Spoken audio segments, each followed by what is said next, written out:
Welcome to the Gears Winter Major presented by the Batman. This is day 2. It is Saturday, which means championship bracket is here. Must perform for your opportunity to take home a lion's share of the $120,000 prize pool. These are the days you know and love in Gears Esports, where the teams that rise to the occasion will perform, or the teams that choke, well, their hands will be shaky. We'll see if they can do it in this bracket. My name is John Kefalukis, also known as Fallout, former professional Gears player, shoutcaster, and now host for the Gears esports scene. And I'm glad to welcome in two of my great friends in the community. It's Ryan Fools, the winningest coach in Gears esports. I mean, the second winningest. Sorry, Ryan. I wasn't going to correct you there. I was going to roll with it. Like, you know Ash is never going to live that down. Today, that's my day. Yeah, exactly. I never would have lived that down. Alongside one of the winningest players in Gears esports history, a Gears 2 champion, a Gears 3 champion, a Gears 4 champion across 3 titles. It's Jordan Ribbs himself. Gentlemen, how we doing? Ribbs, starting with you. Doing great. Welcome to day 2 of the Winter Major. Day 1 was fun, but that was just pool play. That was just a glimpse of the action that we're getting this weekend. And yeah, the tournament starts now. We have 12 teams left, 4 teams that were the top seeded teams coming from the split 2 Pro League. And now they get a bye, and we're going to watch, these 12 teams duke it out, double elimination bracket. 4 teams got eliminated yesterday. And like I said, just a glimpse of the gameplay, Ryan.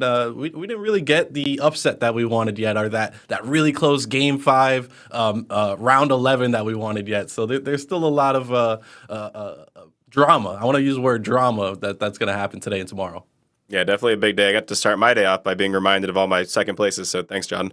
But other than that, I'm looking forward to a very good day of Gears 5 action at the Winter Major. Yesterday, of course, was pool play. Like I said, to me, I always kind of look at that as just sort of business. It was the same thing when I coached teams as well, and we had pool play, right? You kind of just got to get through the early part of business, right? It's like getting through the Monday in the week, right? But as you start to get, more and more through this tournament, the real action begins, right? Championship bracket is here. So I'm excited to see kind of what upsets might be looming. The bracket has some interesting placements already, so it's going to be a good day. I agree. Sorry, my dog was underneath my desk there chewing my cables. I'm like, I got to stop that real quick.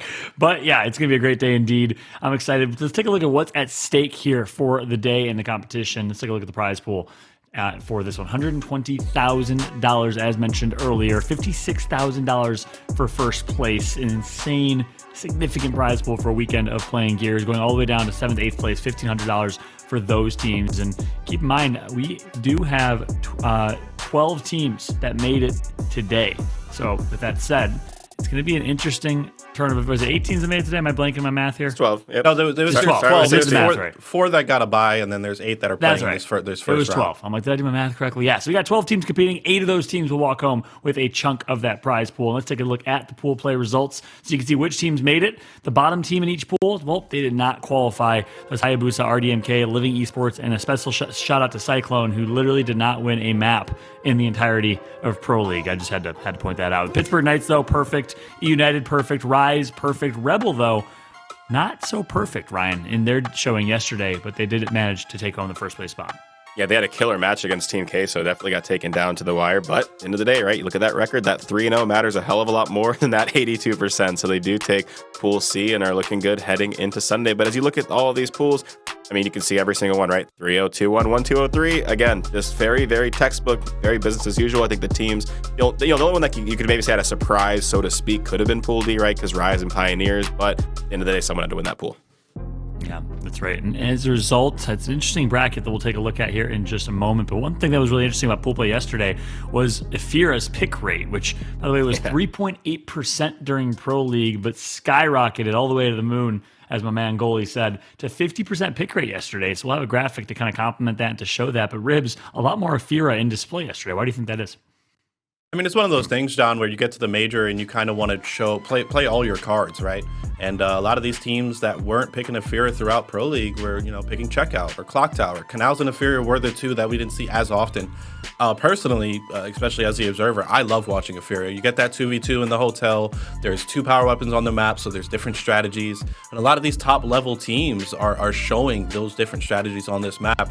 I hope we continue to see this map, and I hope we continue to see the meta evolve on that map. Drop shot strategies, torque bow strategies, players like Powers that take over the map if you give them a free torque bow, so you can't. And then players like Dyslexic just getting loose every single time in the beginning in the hotel on the staircase. So it's a fun map to watch compared to like Clock Tower and Checkout, which, just the same old 3 over every time. I like Efira, so I hope these teams keep picking it. Yeah, I'm with you, man. And huge shout out, of course, to the guy who added that to the rotation, man. That guy must have just been really, really on point on that one. But no, I'm a huge fan of Afira. It's a very, very fun map to watch. I think the power up and play is really good. And I love the idea, right, of those teams sort of back pocketing that map heading into the event. But the funny part is it really a back pocket if everyone's back pocketing it, right? It seems like everyone sort of had the same idea coming in that we're going to save Afira for the event. Next thing you know, maybe they're all prepared. Nonetheless, still, like I said, it's very fun to watch. Yep. Well said. Well, as a result of pool play and a lot of Afira picks, let's take a look at the winners bracket, how things shook out, and what we can expect for today and tomorrow.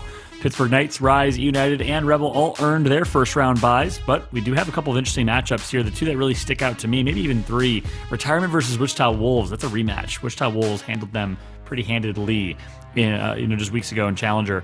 Pioneers versus Fire and Ice, I think could be interesting. Obviously KCP is a team you wouldn't have necessarily expected to be in winners round one, but given how they performed in Pro League, here we are. And then of course we have Hive versus Fury 1. That's the one we're kicking off the tournament with today. Ribs, of those three matches, which one gets you most excited?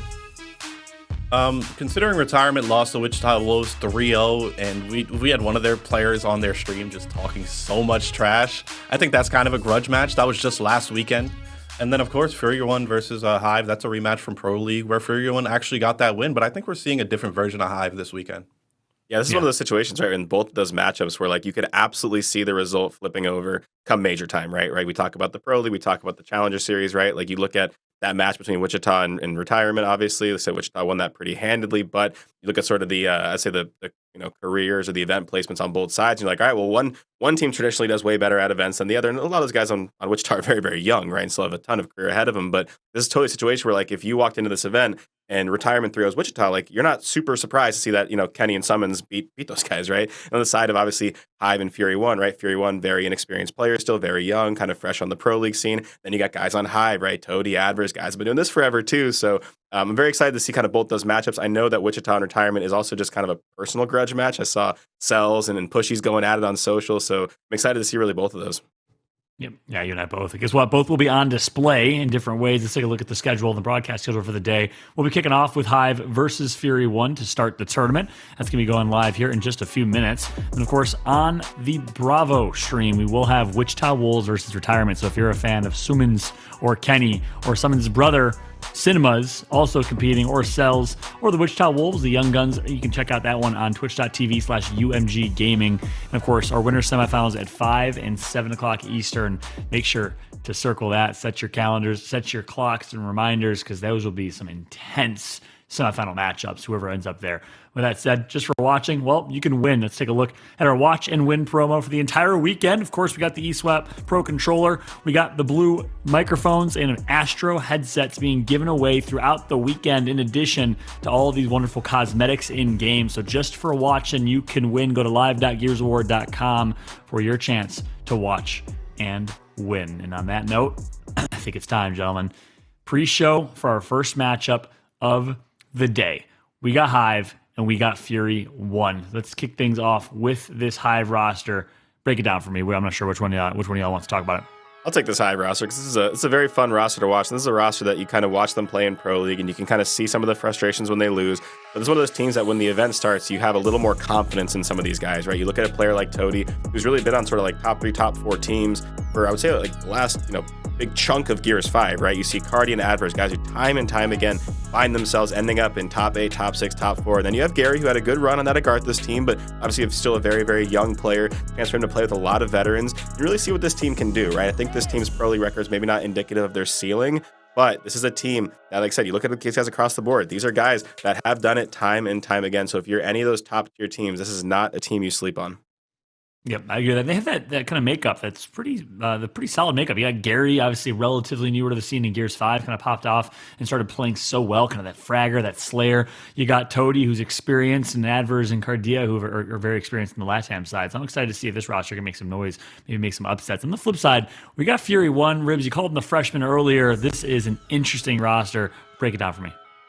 Yeah, I mean, these are the new kids on the block. I mean, they've First time in Pro League. I was calling them the freshmen. They're kind of like the rookies, you know? And if these were all the rookies in this season, I'm giving last move rookie of the year, personally. I didn't give him enough love yesterday, but honestly, he's genuinely impressing me. So is Aimboot, Ventry, Jaled. They're all playing their roles. They seem to be playing together as a unit, and I'm honestly just impressed as a whole. I hope this team stays together and they continue to grow. And getting a win here, getting maybe another win versus Rebel, that would be such a breakout event for all of these players. And those are the type of stories that you want to see in Gears Esports. Go, I'm doing it again, buddy. I love you. Don't hate me. Can you bring the graphic back up? Leave him alone. We gotta bring the graphic back up. Leave him alone. I'm not roasting the picture this time. I'm not roasting the picture. Right. Can we just all clarify? You guys got to stop saying Aimboot. It's not Aimboot. It is Aimboot.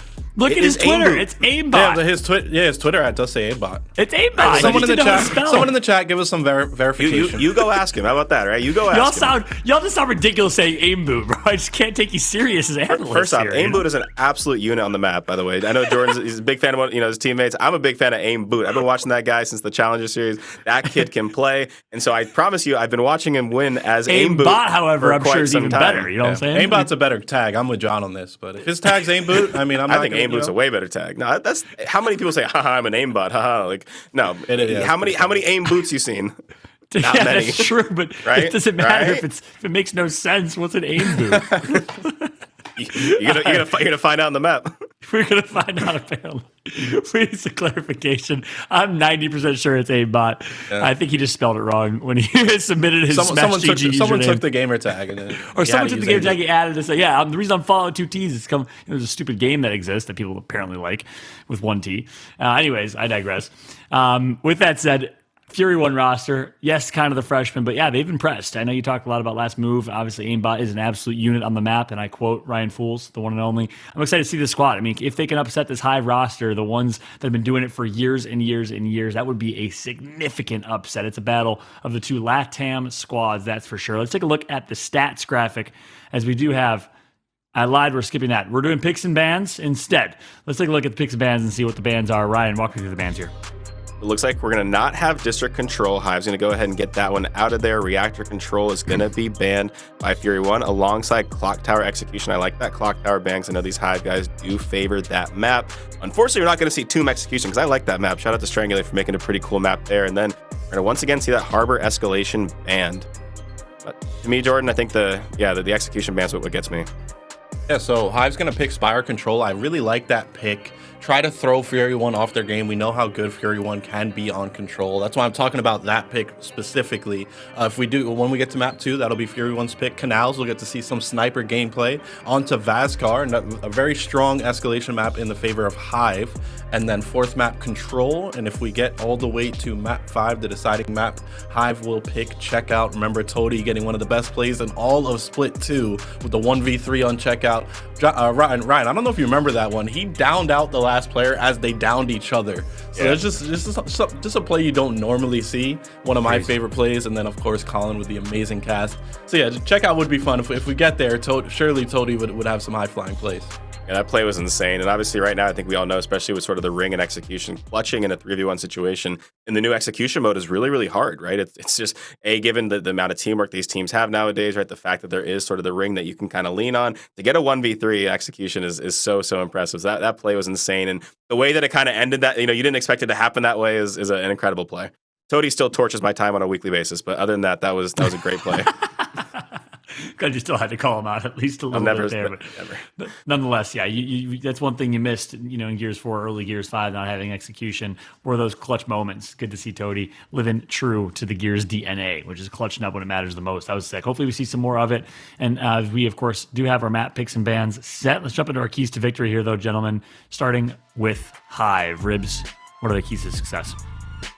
So we talked about that first map, and I think that's so very important versus Fury One. A team like Fury One, you can't make them feel comfortable or let them feel comfortable. So for Hive, they have to take that first map, that Speyer that they picked, control. And then, of course, outsmart your opponent. And that makes a lot of sense. I mean, you're looking at Toti and Addvers. Those are textbook players. Those are the type of players that I prided myself when I played that type of gameplay, where you're always looking at the bigger picture. You're always calling out. You're not trying to be the hero. You're just trying to be another soldier and make sure that your teammates are in the right positions. And Hive could really benefit from that if they take out Fury One and just put Fury One in uncomfortable spots. On the flip side, we got Fury 1's keys to victory. Ryan, walk me through it.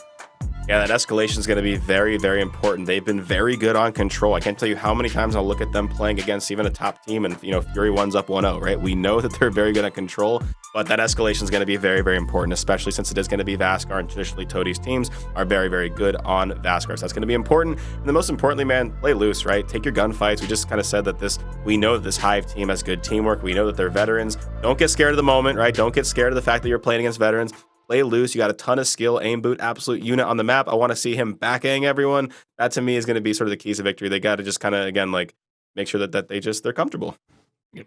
Well said. And let's take that right into predictions, gentlemen. Who you got taking this one? I personally got Hive winning it 3-1. Think it'll be at least go the distance to game 4. But I think Hive, just too experienced, too much talent on that roster. Ribs, who you got?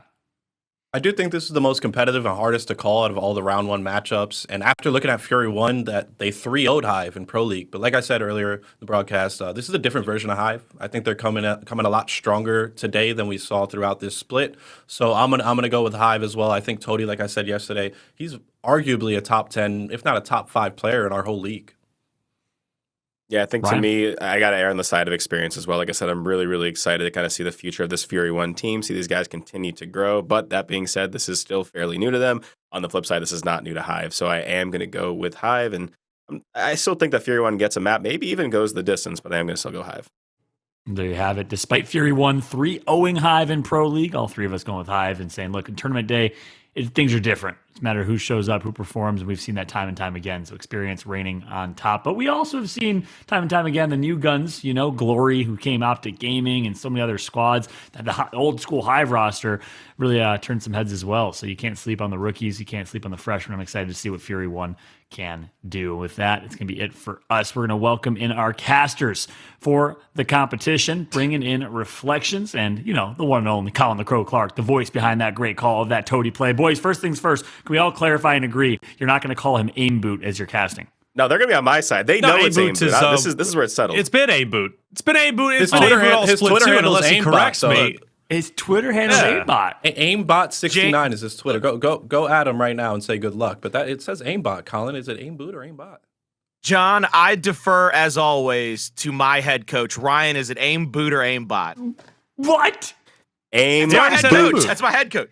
If my head coach tells me to do it, I do it on the map, baby. Ryan made a good I've argument. always been the best. Ryan, how many Aimbots you see out there? You see a lot of Aimbots. Aimboot John off the desk.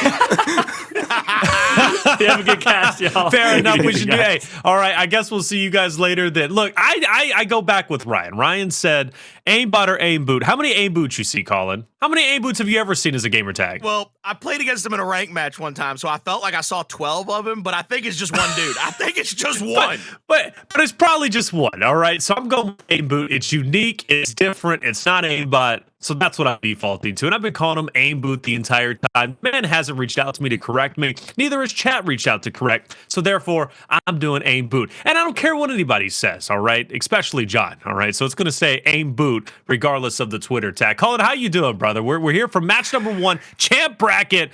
It's a big one. Winner moves forward. Loser goes down to the losers. I'm doing fantastic because I'm with you, Taylor. At the end of the day, I'm with you. I'm doing fantastic. But this morning, I got my directions. I got my sheet of paper out. I printed out like old school, like it was MapQuest. I got in the car. I forgot. Okay, I didn't turn on the GPS, no cell phone. I said, I printed my directions out. I know where I'm going. And at the end of there, it said Wichita versus retirement. But here I am, baby. I'm here. So you took the wrong turn. I took a wrong turn. You took the wrong turn, man. I took a wrong turn. Yeah, you're missing time with your daddy, bro. I'm sorry. I'm truly. But you know what? I tell you what, twitch.tv/UMG Gaming, that's where the Bravo match is going to be going down. You might have a chance to see retirement play against the Wichita Wolves, and that's going to be a great matchup. And speaking of which, Hive and Fury 1, another good matchup that is about to go down. Yesterday, Hive played Wichita Wolves, Colin. That was series number 1. It was great. I casted it with Jacob. Hive looked scary, like actually scary. That's what it was. And you're not talking about the Pittsburgh Knights loss they had, right? Yikes! You're talking about them beating Wichita Wolves 3-0, right? I also look. I don't want to sound like I'm just shoving that off to the side. I do believe that both Wichita and Retirement. I watched both of their later matchups. Both of those teams got better as the day on. Retirement's turnaround was much quicker than Wichita's. Wichita had to go into that final matchup and find a way to beat Hayabusa, but their turnaround was much quicker for Retirement. So both of those teams, I think, had shaky starts, but they both got much better as the day went on. So I think this first matchup might be interesting because I would love to see which of them wakes up more ready to go. That's going to be the defining factor in that matchup. Drew, it definitely will be. It's early, and we know with gamer hours, these guys don't fall asleep too early, okay? So hopefully everybody is ready to go and have whatever energy they need in order for this first matchup. Fury 1 was a team that was electrifying at the beginning, and they're still a team that can go the distance, kind of like Team Queso. We talk about them being able to play at the standard, but not over the standard of certain rosters. Fury 1, though, their aggression is fantastic, mechanically sound. They highlighted their escalation gameplay on the analyst desk. But one of the things about Fury 1, they've started to taper off, not because they're regressing or they're getting worse, but because teams are learning to play around their aggression, or I should say play at a distance from their aggression.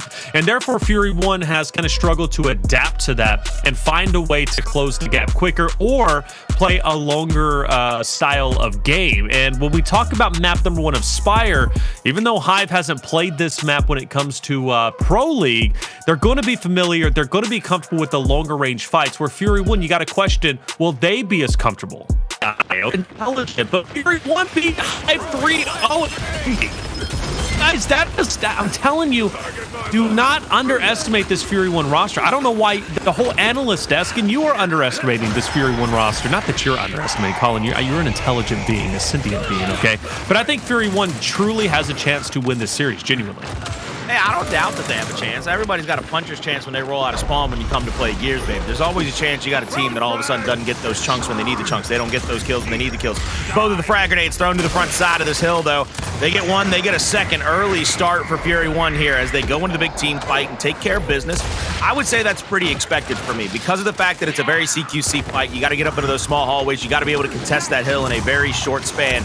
And I would expect Fury 1 to be good at this first hill. Flash is going to come out last move, coming to the front door with his 2 teammates. He's going to have the drop shot now. He's going to be able to get, I believe, at least a double out of this. Gets the active off. Is he going to go for the 1? There's the 2. Go for it, big baby. Oh, they want to take care of business. They want to take care of business themselves. Yeah, and you know what, Hive, what was one of the win conditions that we talked, or the analyst has talked about? That was rotating early. First to rotate, get set up defensively. And it looks like Hive has done exactly that on this next hill. Granted, are they doing it because they want to get ahead of Fury 1, or are they doing it because they got smoked off of the Chapel Hill? I think it's because they got smoked off the Chapel Hill. But regardless, though, we know Speyer is a map. Rotating early on certain hills is critical. And you're going to have to do that if you want to find success. And if Hive does rotate early on, that could be one of their keys to success. But look at the Wolfpack from Fury 1. I don't even know if Kardia can hold them back. It's time to leave. It's time to leave. There's like you. Oh my God! Yeah, never mind. How does he do that? How did he? There's no shot Fury 1 should let him get away with that. That is the lower percent chance play right there for Kardia to overstay his welcome. And somehow he still comes away with a double. But oh hey, look. Because of Fury 1 having that positioning, they had the extra numbers inside of that close respawn. They keep the close respawn. So that double almost doesn't matter a hill of beans because immediately all of Fury 1 spawns up right back across the street. They're going to be able to Lancer him from the 90 degree. They're going to pick one off. Now it's a 4v3 on the map. Worrying about the other 2 or 3 players. There's going to be a 1v1 between Kardia and Jaled, and Jaled's going to win that one. Aimboot with a big wrap shot there. Gets one. Now he gets a second. Aimboot doing fantastic off the rip here, and he's trying to show that with that 5 kills, no deaths, 3 assists, that he doesn't need no aimbot because he's got boots to put him to the curb, baby. Well, I didn't know how you're going to play that off, but you made it work somehow. 64, 65 out of 52. Hive down just a little bit, but Kardia play from a little bit earlier. Speaking of which, Kardia, let's talk about him on this Hive roster, Colin. Have you been impressed with him as of recently? He's been better at the things that I thought he needed to be better at, but he has still struggled in the singular areas that I really worry for Kardia. And yesterday when Hive was getting dominated, when they were losing, Kardia was struggling. Kardia couldn't win and hold down 1v positions. He wasn't making smart decisions to rotate back like we saw earlier, where I thought he needed to leave that fight. Granted, he gets the double kill, but it's just the lower percentage play. Those are the things that are going to come back to really haunt Hive, if you ask me. Out here in the middle, Toti and another teammate are going to get caught out by double Lancers, get shot on and taken down. Addvers will have the new drop to bring to that fight. and they have to find a kill with that drop. With no kills coming out of that drop shot, they don't have a snowball's chance in hell at getting this hill back, in my opinion, because of the fact that Fury One's already set up.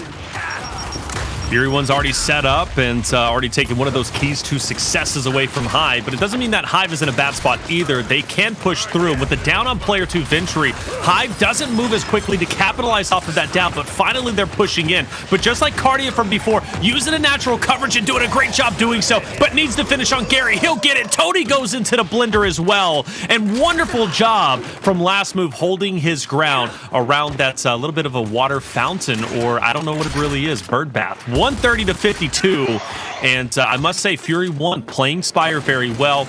But is it surprising to me? No. Hive has struggled, as I said, when it comes to control.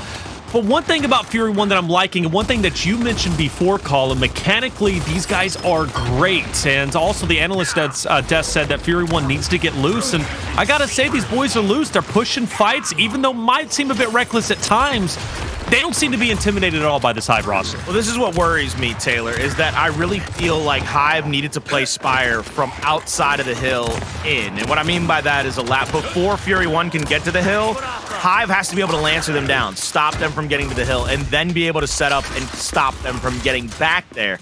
Whereas what we're seeing is Fury 1 is getting into the hill and playing from inside out. They're forcing Hive to try to push into the blender that is Fury 1's offense. And so Fury 1, I don't really ever classify them as playing defense. You can see them continuously taking fights around the map. Every time they find a possible 1v, they're trying to make a pressure for it. Ventry's going to push out here.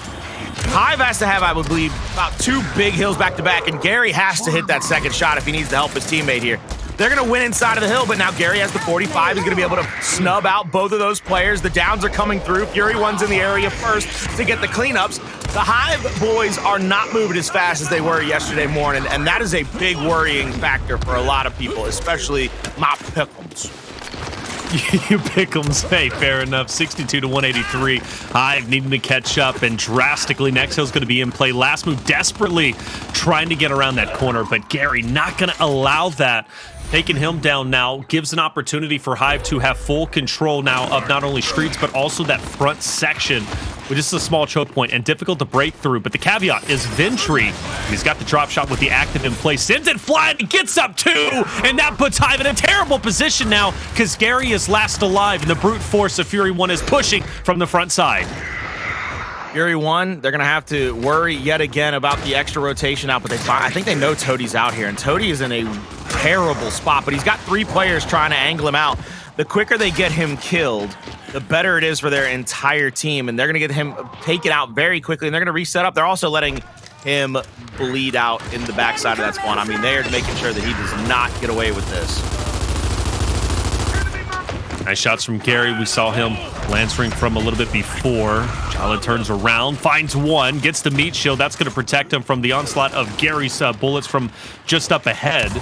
Fury 1 is taking a dangerous lead, and Jaled pushes out the takedown. Gary, a good opportunity clearly, because he also had help from his teammate of player number 3, last move, who was in streets from a little bit earlier. We see Hive now once again rotating off because, well, there's only 10 seconds remaining. Toti playing very sneakily for his teammates to come up. And the hill is just going to be just across, and I think he's looking to catch Ventry off guard as he goes for the rotation out. But Toti, is he going to find much value from the spot, Colin? Well, we'll find out shortly. Ventry waiting for somebody to possibly rotate up toward the middle of the map, maybe looking for this fragmentation grenade. It's not going to be able to find it. Hive has gone straight into the hill. They want to set up. They need to start their pushback against the tide. They need to get back up to that 100-point mark to try to continuously make this a little bit harder. Jaled with a new drop shot. I think they can angle this if they move him to the front side of the hill. They've got a way to angle this drop toward the backside to maybe get a double kill. First frag coming out, won't be able to find a kill. Here comes Ventry over the top of the bookshelf. The active gets a kill on Kardia, and now it's a 4v3 in the section. No kills with those fragmentation grenades, so nobody's going to be able to pressure out fully. Shot over the top by Gary. Aimboot shuts one down. Shot over the top by Aimboot. He gets a big body on Addvers. Addvers knows that he's there, but he's got a team, and Addvers has the back aim for his life, trying to get these downs. Knows for the cleanup. Can't even get that. Can't even get that Aimboot. And I believe his last move are still going to be alive in the back of this. Oh my God, that was so. That's what gives Fury 1 edges in these matchups, is the confidence. The sheer confidence these guys have in taking every fight. They're willing to play it together. They're like, I don't care if we die. We gonna die together. Aimboot's just trying to put respect on his name. Let's be honest. We had too long of a discussion. Is it Aimboot or Aimbot? Now, granted, at times it looks like he's got Aimbot with the shots that he's connecting, but that man is Aimboot. Put respect on Aimboot's name, ladies and gentlemen. 245 to 124. Fury 1 not backing down, and Hive not recovering very well. We're back to the Chapel Hill. This is where Fury 1 took a 40-point plus lead. And they might be able to close the gap enough to where they're going to be at about 290, or who knows, maybe even 300, depending on how this ends up paying off. Gary, though, looking to get in, but well, he's only going to get out because Ventry puts him down in conjunction with Aimboot, and Chapel Hill fully in control of Fury 1 as they are looking to be in victory circle soon, and Hive has to get desperate. Now Hive has to push back into P1 here as the Hills will reset up to the top side of the Cathedral. Aimboot's going to be right here behind last move. First fragmentation grenade out. We'll find at least a damaging position there, and now he's going to pistol out, looking for the second fragmentation grenade. It's going to force Toti to push in away from that extra explosion, but the damage is there. The damage is done. They will get that kill. They will look to get another one as the other players from Hive are trying to push in through the middle of the map, trying to pincer out Aimboot. Ventry, he gets caught up, but he's going to get the wrap shot there. Now getting tagged from the front doors. They need help from their teammate. Kardia's going to get pushed by Jaled. Two big shots on, but Kardia hits him with a big stout shot. It's the one-hit quit, a drop shot in to try to protect Kardia. Doesn't get a kill there, but they finally get that down. I believe everybody's down and crawling around, and they're going to make it to anybody in time for the revive. A wrap shot from Aimboot doesn't get a kill. Now last move stuck between a rock and a hard place. Jaled trying to get into the fight. The revive on Toti is good. It's through. They will cross the 150-point threshold, but they've got to be concerned about the over-rotation. They've got to bleed this hill out just a little bit more to ensure that Fury 1 doesn't get just one step away from victory while simultaneously crushing the multiple players from Fury 1. Ventry is going to be inside of the spawn, and Taylor exactly where he wants to be. He's going to try to pick somebody off, try to get some help here first and foremost. Big L trigger out, gets the damage onto him. Two players at this planter are going to get some shots on. The tree is growing, so is the damage. The revive comes out from Aimboot. Body shot onto him as well. Three players have moved over here now. There's a man advantage going through the drop shot side of the map, but it looks like we're going to get two kills over here for the side of Fury 1, but only one comes through really for the side of Hive, but they got one player in the hill, one player trying to hold down the close spawn, and that's perfect for Hive. Perfect for Hive indeed. In 63 seconds now, Hive taking control is impressive because Fury 1 had so much real estate on the current hill. Will Fury 1 be able to hold on? Now they're going to be at the 280 mark, and Hive has to break in. Toti's going to be at the forefront. You also have Gary, who's going to be just in front of him. Last move pushing out. Last move with the Mistral. He's going to end up dying. Kardia takes him down. Toti looking to readjust, but he's going to find Ventry on flank. Gary, though, maybe an opportunity, but at this point, keeping the hill contestant is just as important. But Fury 1 gets another tick. 289, 11 points away. Almost 290. But will this be the final win? And Gary needs to push up. Takes down Jaled, but you still got more Fury 1 members who's going to be just on the outside looking in. Hive struggling to hold on to control, but can they do it, Colin? It's going to be extraordinarily difficult to do it here as we're going to continue to watch Hive's best attempt to come back into this one. 178 to 289 as he goes down. Addvers has to push up into the hill. A hop comes through, but I would say mistimed and misinformed. 3 seconds left. Nobody's going to make it to the hill in time to get a touch. Maybe Gary does, but no, he's not there in time. Tries to slide in. That'll be a victory for Fury 1 in map number 1. 300 to 178, a great victory from Fury 1. They played it very well. They looked loose. They looked confident. They were taking great fights. Aimboot staying alive as long as he could in multiple fights. Jaled, great performance from him with 14k damage, 14 kills, and 14 assists. MVP, plus he had the 13 caps, so you know he was getting down and dirty inside those hills when needed most. Hive gave us a lot of different looks, Colin. They rotated early. They tried the wolf act. They tried to play sneaky time with Kardia. But at the end of the day, no matter what Hive did, it wasn't enough to even get Hive up to 2 points. It wasn't enough to get them up over 200 points. Hive needs to go into map 2. They need to flush that out quickly. They're probably really confident in their execution, and they're going into execution now. So I really thought that the roadmap to victory, I know they said the keys to victory for Hive was to maybe take the first control, whereas I look at it the opposite way. I think Hive has to kind of get their bread and butter, the 2 executions and the escalation. Rely on your strengths. Don't try to strengthen your weakness because then you end up weakening your strengths. So let's go into that execution and try to play that to the best of our ability. Repeat that again, Colin. Repeat that again. I had a golf teacher that used to tell me all the time, don't focus too much on strengthening your weaknesses for fear of weakening your strengths. Is Blaze out there? Blaze would love that. I love that too, I'll have to tell him that later. He used to tell me all the time when I'd go into tournaments. I was always an irons player. That means I didn't really hit it as far off the tee as most of the competitors I played against. But I was deadly accurate with all my irons. And I'd always go to the gym. I'd go to the driving range. I'd do everything I could to increase my club head speed with my driver. But he'd always come up to me and be like, stop worrying about this. You hit it 270 off the tee and everybody else is hitting it 300. Who gives a damn? You got 30 extra yards, but you're going to put it 12 feet closer next to the pin. Like, your iron game is where it's at, baby. Focus on keeping your irons accurate. Don't spend so much time trying to strengthen your weaknesses. Fear of weakening your strengths, baby. Straight up, I like that quote. Like, I love that quote. I'm adopting that quote. Like, Go on ahead. Go on ahead. I am, man. That's a powerful quote indeed. Chad, I hope you guys like that one. Little knowledge nugget out there for you. Canals Execution Map 2 coming up, and I had a chance to take a peek at Canals for not only Fury 1 but also Hive. And interestingly enough, both of them played Rise on Canals during Pro League. We know Rise, they love Canals. Like, they're just so good at it. They excel at it. It's kind of like Rebel. Rebel's not shying away from playing on Canals either because they got exploits. We're just a nuclear bomb with a sniper, right? But both teams lost 4-6 on Canals. Both of them, Fury 1 and Hive, to Rise, which says to me this one is going to be very close. And I agree with you. It's not the first control that Hive needed to win. It's not the first control or even the second control that I expect Hive to win. I'm just going to be real with you guys.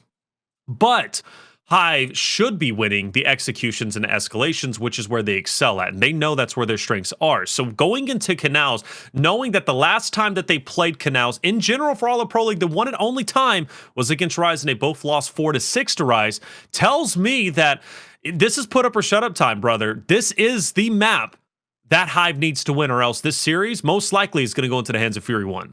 Yeah, they're going to have to go into this Canals and play it probably better than they've ever played it before, even in scrims, because one of the things that they're going to have to remember is that Fury 1 is going to challenge those CQC fights, the torque bow and the mid-bridge. They're going to want to challenge those.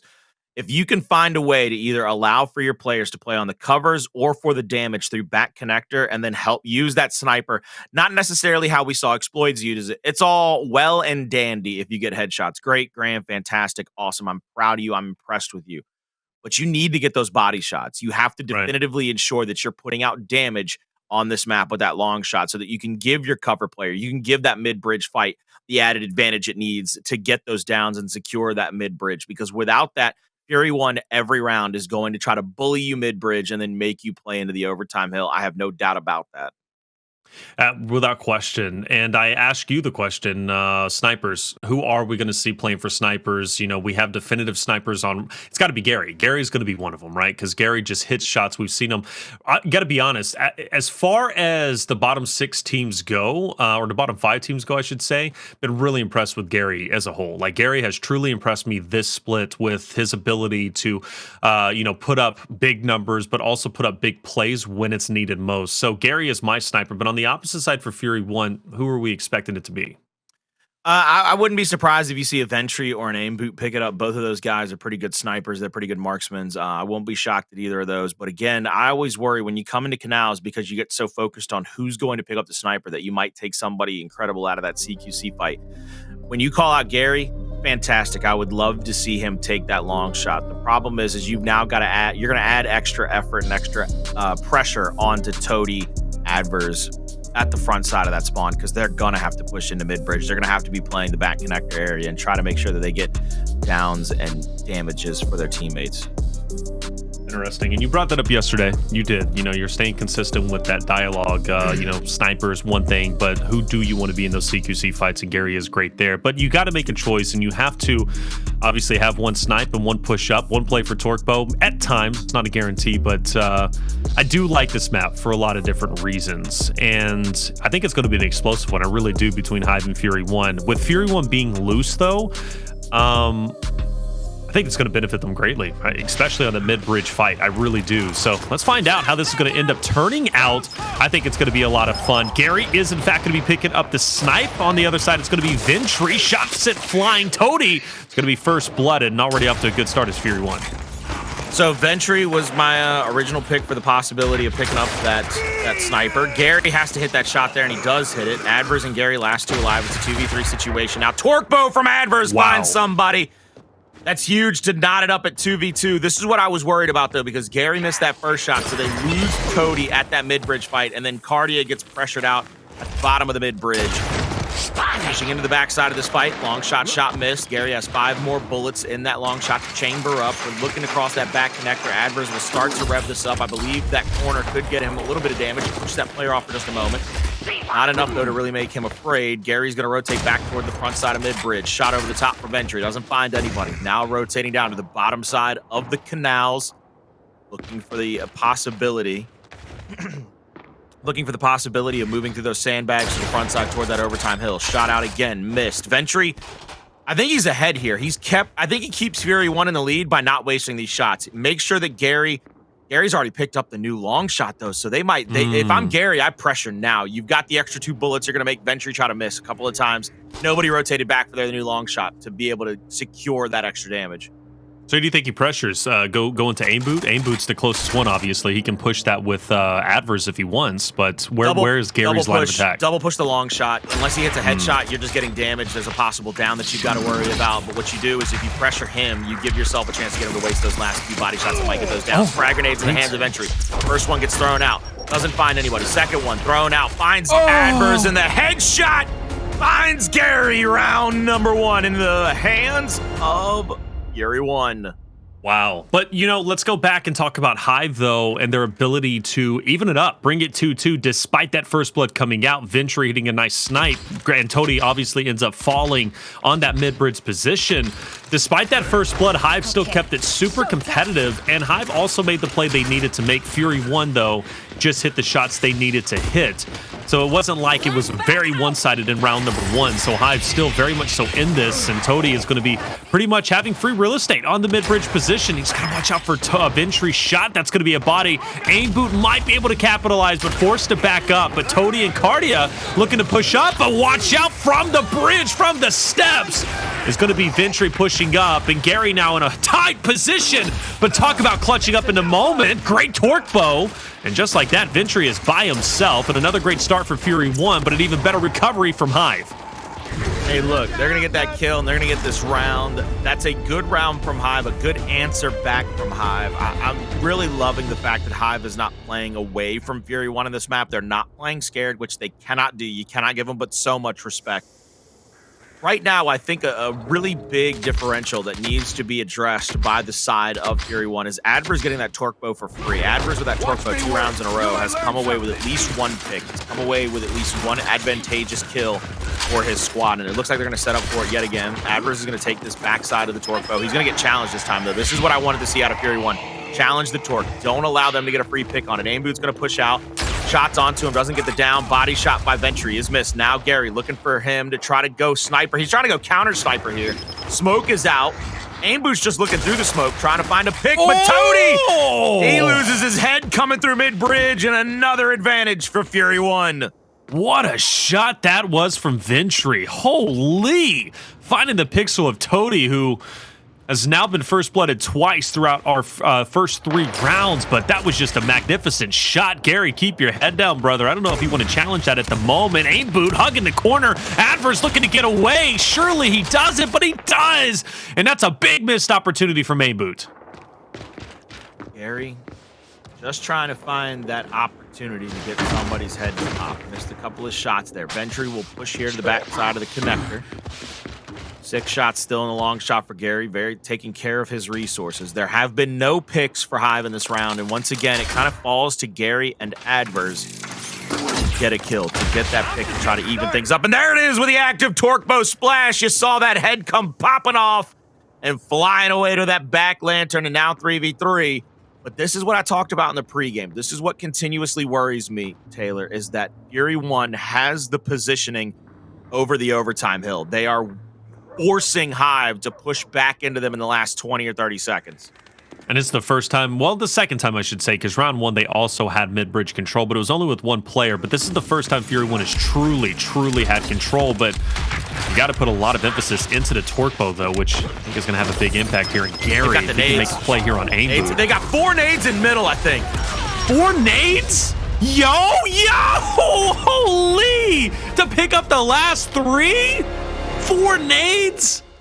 They picked him up early enough that I believe they respawned right there at the end, so they could throw 2 nades at the bottom of mid-bridge. Like, here you go, look. Here comes the first, here goes the re-pickup. Flash comes out. You already see the explosion down low. That was the first explosion. There's the second. There's the third. They had 3 different frag grenades explode in the last 5 seconds. Those are the things that can win you Canals because of the fact that execution can't get stalemated out anymore, really, unless you wait for the overtime hill to go away and everything. You really play the long game. Those are why you have to take your fights. You have to try to have such an incredible importance over these initials. Toti with the first shot over the top gets that kill. Now Kardia trying to play through that mid-bridge, trying to give himself an angle to pick up those frag grenades. No shot on just yet. Body shot from Gary misses onto Ventry. Big body there, though, with a hip fire shotgun. Not going to get the extra one, though. Dasher fight goes in favor of Fury 1. Addvers pushes across, gets one of his own. Now pulls the torque bow back out. 2v2 situation. Addvers and Toti. Aimboot Jaled.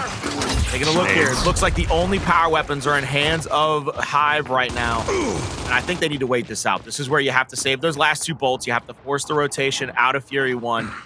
Looks like Fury 1's going to rotate for at least one of the long shots. They're going to look for the secondary pick. Yeah, Aimboot's going to be waiting for one, and Yo, is Jaled waiting on the other? Is that what we got right now? No shot. Double snipes on one roster. Fury 1.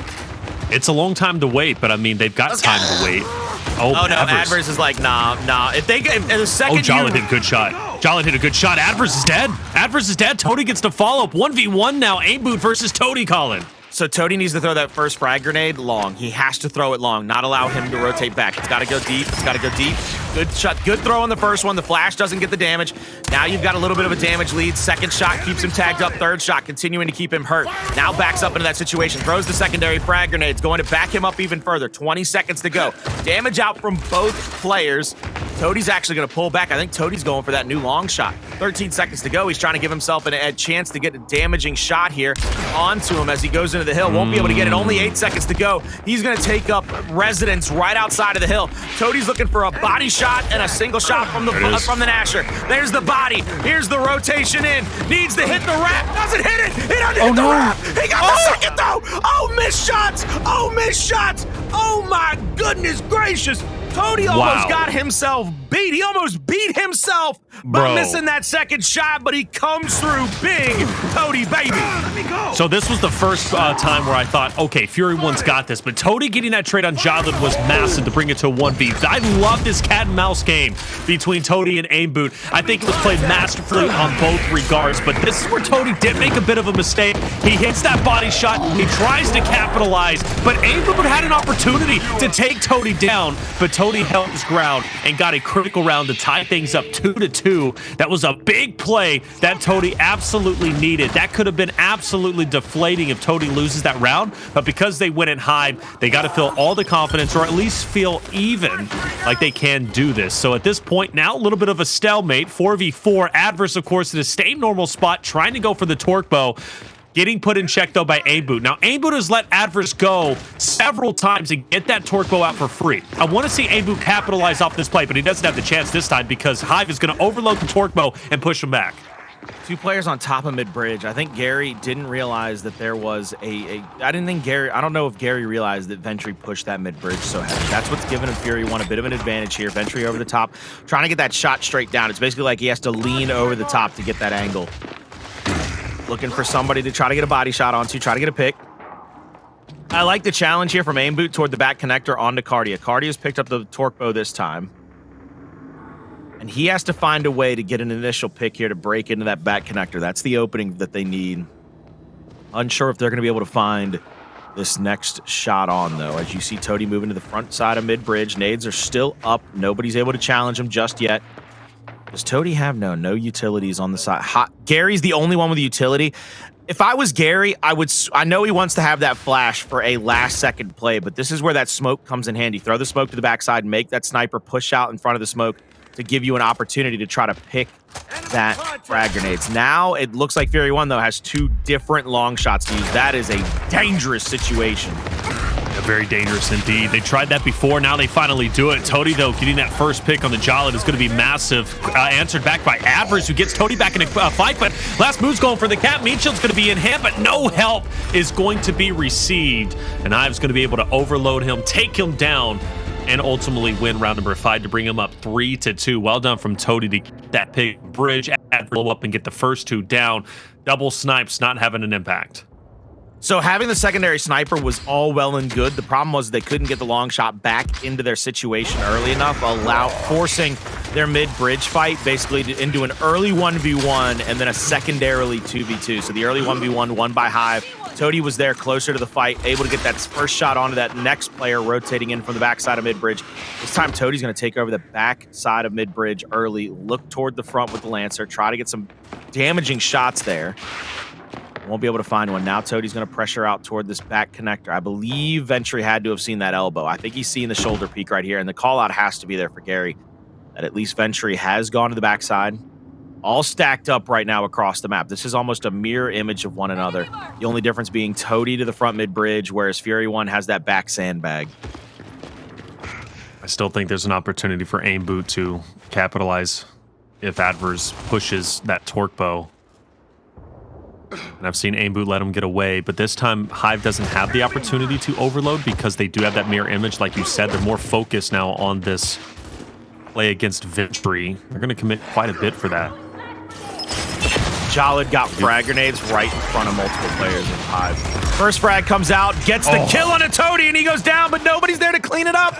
Nobody's there to help, and now Gary, he's stuck between a rock and a hard place. The sniper's going to be overwatching, and he has... Oh, what a nade return! What a nade return! He pulled the nade, just dropped it at his feet. He knew it was all downtown Julie Brown if he didn't drop that thing, and now Aimboot's trying to backtrack. Good kill by Kardia, 1v1, last move versus Kardia. Kardia backtracks to that middle cover, and 25 seconds to go. Last move will have the torque.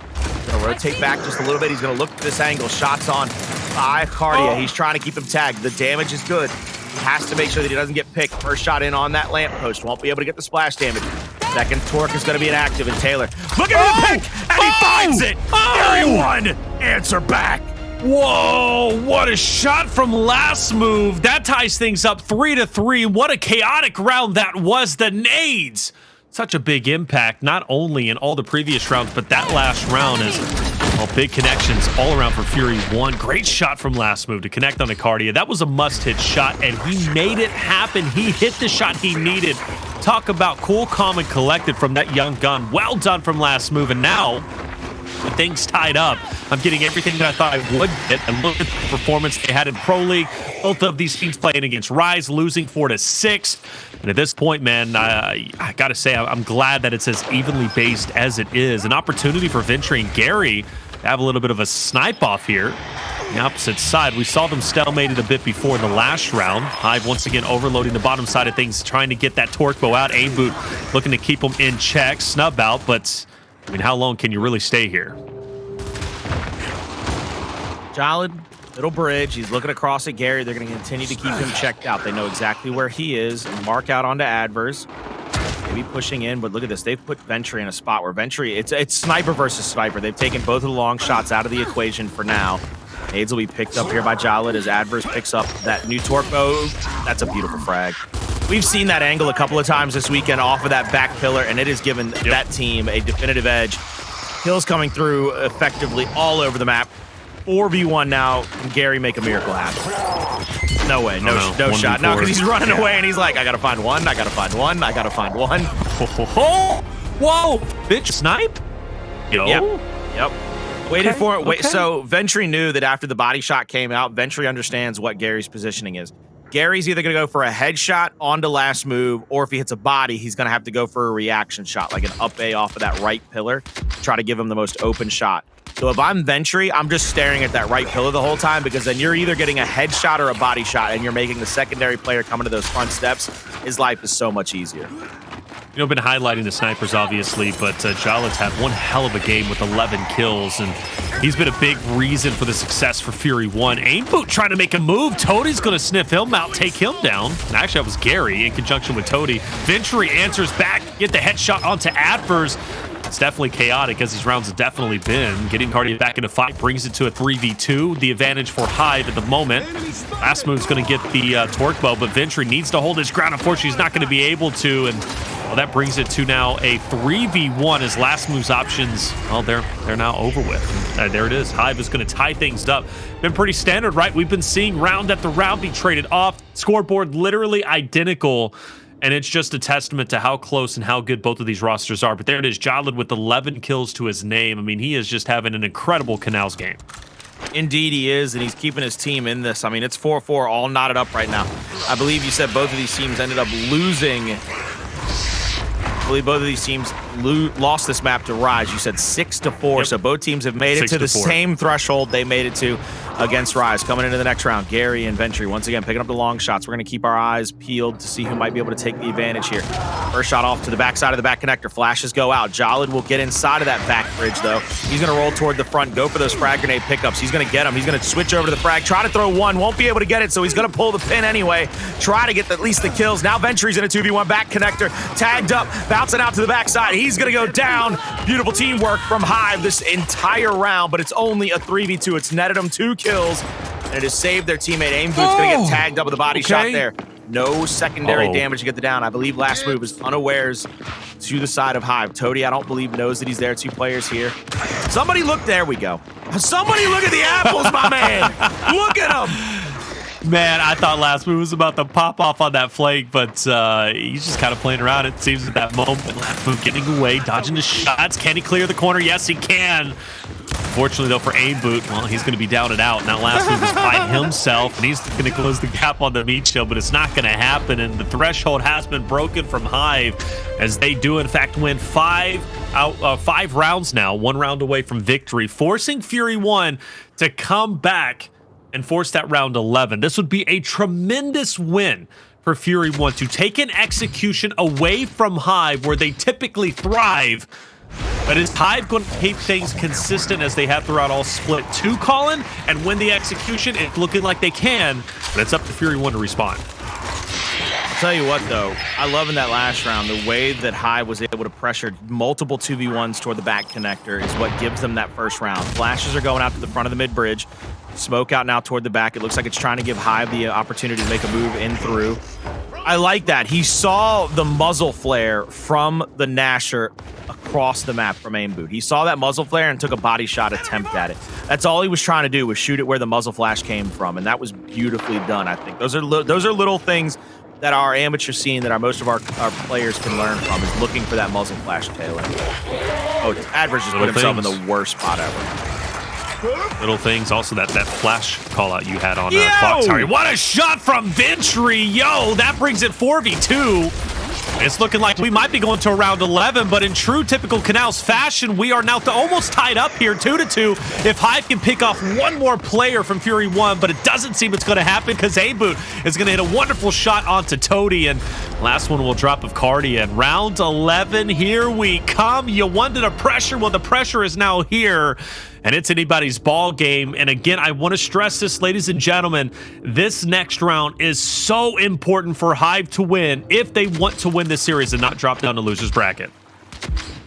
Round 11, very important round. I would like to see a new strategy out from either or maybe even both of these teams. Try something right here. Throw something against the wall. If I'm Fury 1, you've got a 1-map lead. I would more likely see it from them than we will Hive. Hive's probably going to try to play a little bit safe here and try to come away with a round win. Jaled, early pressure to the middle of the bridge. He's going to throw out his smoke, and he's actually going to roll himself to the back of the connector, but last move with that first kill on a Toti, that's I hate to say it already because it's only 3v4 and it's so early, but taking Toti off the map, that's game. You take Toti away from this team, that's round. Well, we have seen Toti first-blooded in the past, though, in the earlier rounds, Colin, and we also saw Hive with a great recovery, so there's still a chance. Toti has been first-blooded quite, I want to say 3 or 4 times now in the 10 total complete rounds that we've seen. So there is an opportunity for Hive to recover, but they're going to have to work extra hard for it. But Fury 1 has shown in the previous rounds, Colin, that they can give up the competitive edge that they have, but there's a lot going for them. Jaled's got the frags. Clearly the snipes are still in play, and Hive is not in a good spot, especially Addvers. Addvers is down, and Colin, now I think things are over. I was going to let you run with that because I don't think you realize that every time Toti got first blooded, they lost. I did realize, but I was just trying to set the storyline. What do you want me Hey, to do? look, baby, I love you, baby, but I'm trying to Hey, give you, baby I'm trying girl, to what give you you, want me I'm to trying do? to give you the Hey. heads up. I'm trying to give you the heads up, my man. Baby girl, I'm trying to make it interesting. You know how what I'm sometimes, saying? you know how sometimes you driving down that back road late at night and you see somebody flash their lights at you, and you might be going about 20 miles over the speed limit, and you realize there might be somebody waiting to turn them blue lights on at you. I'm just trying to warn you, baby. That was me flashing my headlights at you. I said, Toti gone, Toti gone, no shot.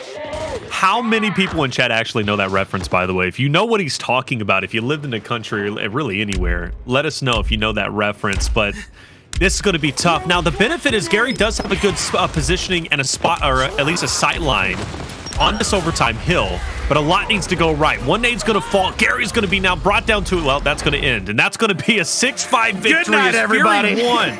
Fury 1 will take the first 2 maps over Hive. And, well, that means Hive is put in a really, really difficult position. Not an impossible position. Hive can come back in this series, but Fury 1 is in a beautiful spot. That is a beautiful map number 2. We're going to find out if there's a chance for redemption for Hive on map 3 right after this.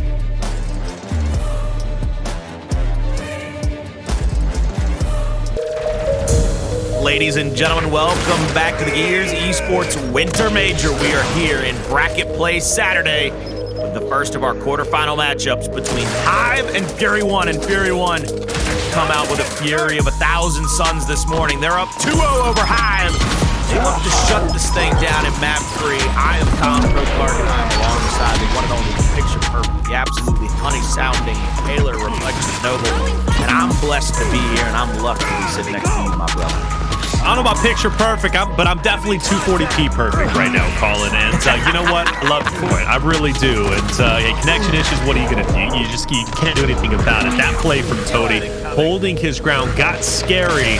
But let's talk about it. Round 11, Fury 1 consistently getting first bloods, Hive having good recoveries, but just something didn't work for Hive at the very end. Obviously, we talked about Toti getting first blood, and I thought there was still hope, and I thought there was still faith, but overall, things still didn't work for Hive. What was it? Hive just continuously tried to find themselves a numbers advantage. They tried the same strategies, trying to find 2v1s here, 2v1s there.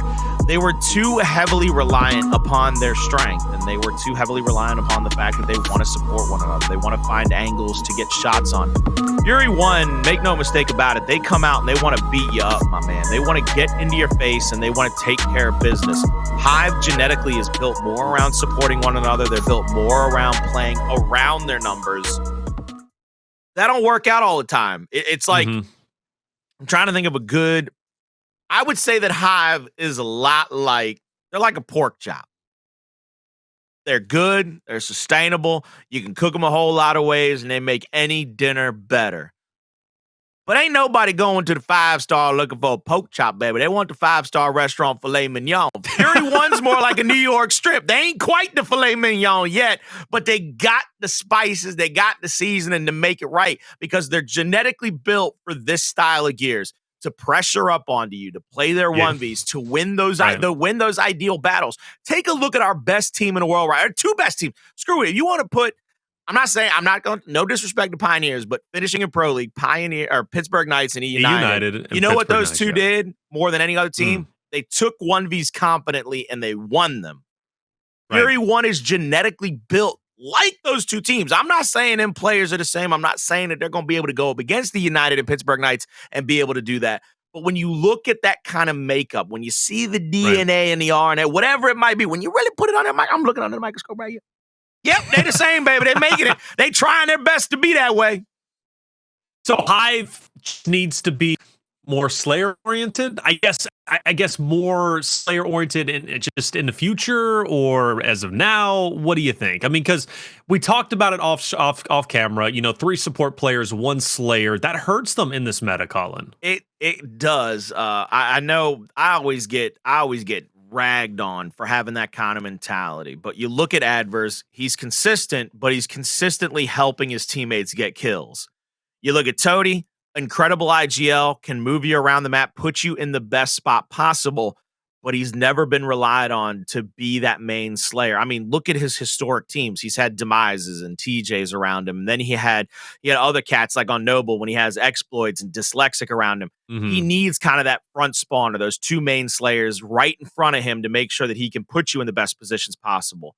Of course, I've ragged on Kardia into oblivion. I'm sure that guy hates me, but I stay with I state a fact. Every time Kardia struggles, this team struggles. It's just a fact. Because he's not able to hold down a lane, not able to hold down his position by himself, because he's not built that way. He's not that kind of cat when it comes to gears. That might be something he can work on, try to change into, but right now, it's not going to help him here today on Saturday, and that's what's causing the struggles.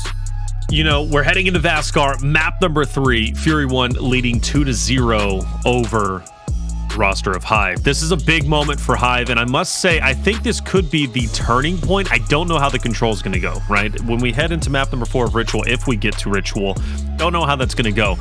There was a lot of praise given to Fury 1 for their escalation, but I got to give that praise to Training Grounds. I think they're a great Training Grounds team, but Vasgar is a map that they haven't found success on. They have played the top 5 teams, and they've lost 1-5, 2-5. They haven't been 5-0'd, but they consistently lose this map against the top 5 teams. Who am I talking about, right? Rise, KCP, Pittsburgh Knights, E United. These rosters are incredible. Whereas Hive plays on Vasgar, and they do lose against the top 5 teams, but they lose in round 9s. So the point that I'm getting at is I do favor Hive tremendously here on Vasgar map number 3. But if they lose this, then, I mean, there's It's there's 3-0. nothing They really lose to it, say. it's over, baby. Ain't nothing to talk it's about. over. Ain't Nothing to talk about. Nothing. Baby. Because they lost execution, they lost their favorite map of Vasgar, the one that they found most success on. So at that point, the major just isn't theirs. See what they can do here as multiple Lancer downs are coming through. Gary's going to be the first one to push in with the tip of the spear mentality. He's going to go down, though, as he's too far away from his teammates. Overextended. Now the 3-man wolf pack from the side of Fury 1, pushing toward the second half home hill of Hive. Addvers is going to get a bunch of damage out, try to play to the backside of that Lancer, get some good body shots on, but won't be able to get any of those kills. Player number 8, Gary, knows he has to head over to C. They just have to take their home back and accept what is in front of them. As it looks like Fury 1 here has gone completely across map. They've rotated perfectly to get home hill and the mid-neutral. They come off a respawn, though. I think they expected a push from Hive over to the mid-neutral, over to the home hill, but instead they go to the mid-neutral, and Aimboot has to be calling out, I'm by myself, baby! By himself, but an opportunity to call that out and then send his troops over to Charlie, which is exactly what he's going to do. So Fury 1 will still maintain the 2-1. They've got to be cognizant about where players 7 and 8, Addvers and Gary, are going to be heading towards. And players 7, Addvers, might see an opportunity to sneakily head over towards A. He sees player 1 come off the respawn, but player 1 is going to double back. So now we focus our attention to the 3v3 on C. And very well could be the fight. If Hive loses, Fury 1 takes round 1. Now you're looking for Toti to try to get another kill here onto Fury 1, but Fury 1, I mean, 3 people deep is just hard to go against. Their wolf pack has been incredible this entire matchup. Aimboot's in a 1v1 here against Addvers. Shot over the top. Addvers has the damage output lead. Fakes the wrap shot on the left hand, but the double bounce in from Aimboot gets him the win in the 1v1. The hesitation at Addvers gets him killed right there. He gets the damage lead. Just take your chance. Go wide. Try to get a shot over the top. Something other than standing there and allow him to get that easy back A to get him right back into that fight and try to even up the damaging odds for it. Right here, right now, though, we're going to see a multi-man push over to the A-hill. 3 players deep from Hive. Lancer out. Aimboot's going to get 1 down. He's going to get it cleaned up. Now Lancering out. Picture perfect onto Toti. Round is over. Fury 1 wins round number 1 off of the backs of some picture perfect wolf packs.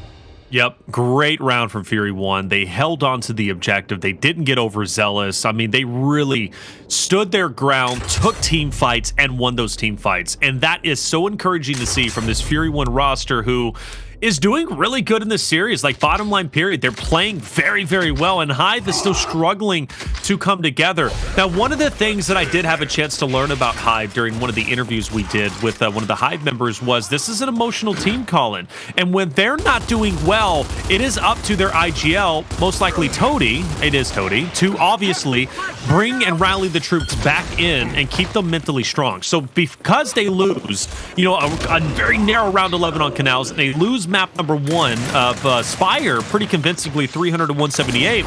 if you're an emotional team and you can't rally the troops and bring everybody back on the same page, you're not going to win map number 3, and we might be seeing the effects of that right here, right now. Looking across here. Last move is going to have to throw out that flash, try to get a stun. He's going to push up and get the down there, and now they get the second one. Playing their L triggers picture perfectly. Jaled knows that he's got help from the 90 degree. He's going to push across on Addvers. There's the kill. The second one comes through on Gary. Everybody down and dead for Hive. Triple cap domination will ensue here shortly. Kardia, the only player off a respawn, knows that it's basically over with. Melees the air and bounces at the bottom of the stairs. Hive, I hate to say this, Taylor, my God. Say it. I mean, I'm feeling it. If these mother heifers have checked out already, like they got an early tea time on a Sunday morning, I'm about to lose my ever-loving mind that they're willing to go to loser's bracket this easy. If they don't fight back right here, right now, I'm not just gonna be ragging on them. I'm gonna be tagging on them and banging on them, baby. I'm gonna be flaming them out, baby. I'm gonna be turning on the heaters on. I'm gonna get the ovens ready. Making that pork chop. I'm gonna get that Am I oven right? ready. Making that pork chop. Hey man, okay. hey look, put a little honey glaze on that thing. Talk about that pork chop workout. No, that pork chop workout. Hey man, I do want me a honey glazed pork chop. Hey man, it's early. I don't even. You know what? No, it's never too early for a pork chop. Okay, I'm gonna be honest with you, man. I'll roll out of bed. I'll make me a pork chop. All right. At the end of the day, you gotta eat. You gotta eat, man. I talked with Blaze yesterday about pleasure, short pleasures. We talked about food, and I tell you what, it might be a short pleasure, but that's a pleasure I'm gonna have as much as I can. Okay, I love me some food.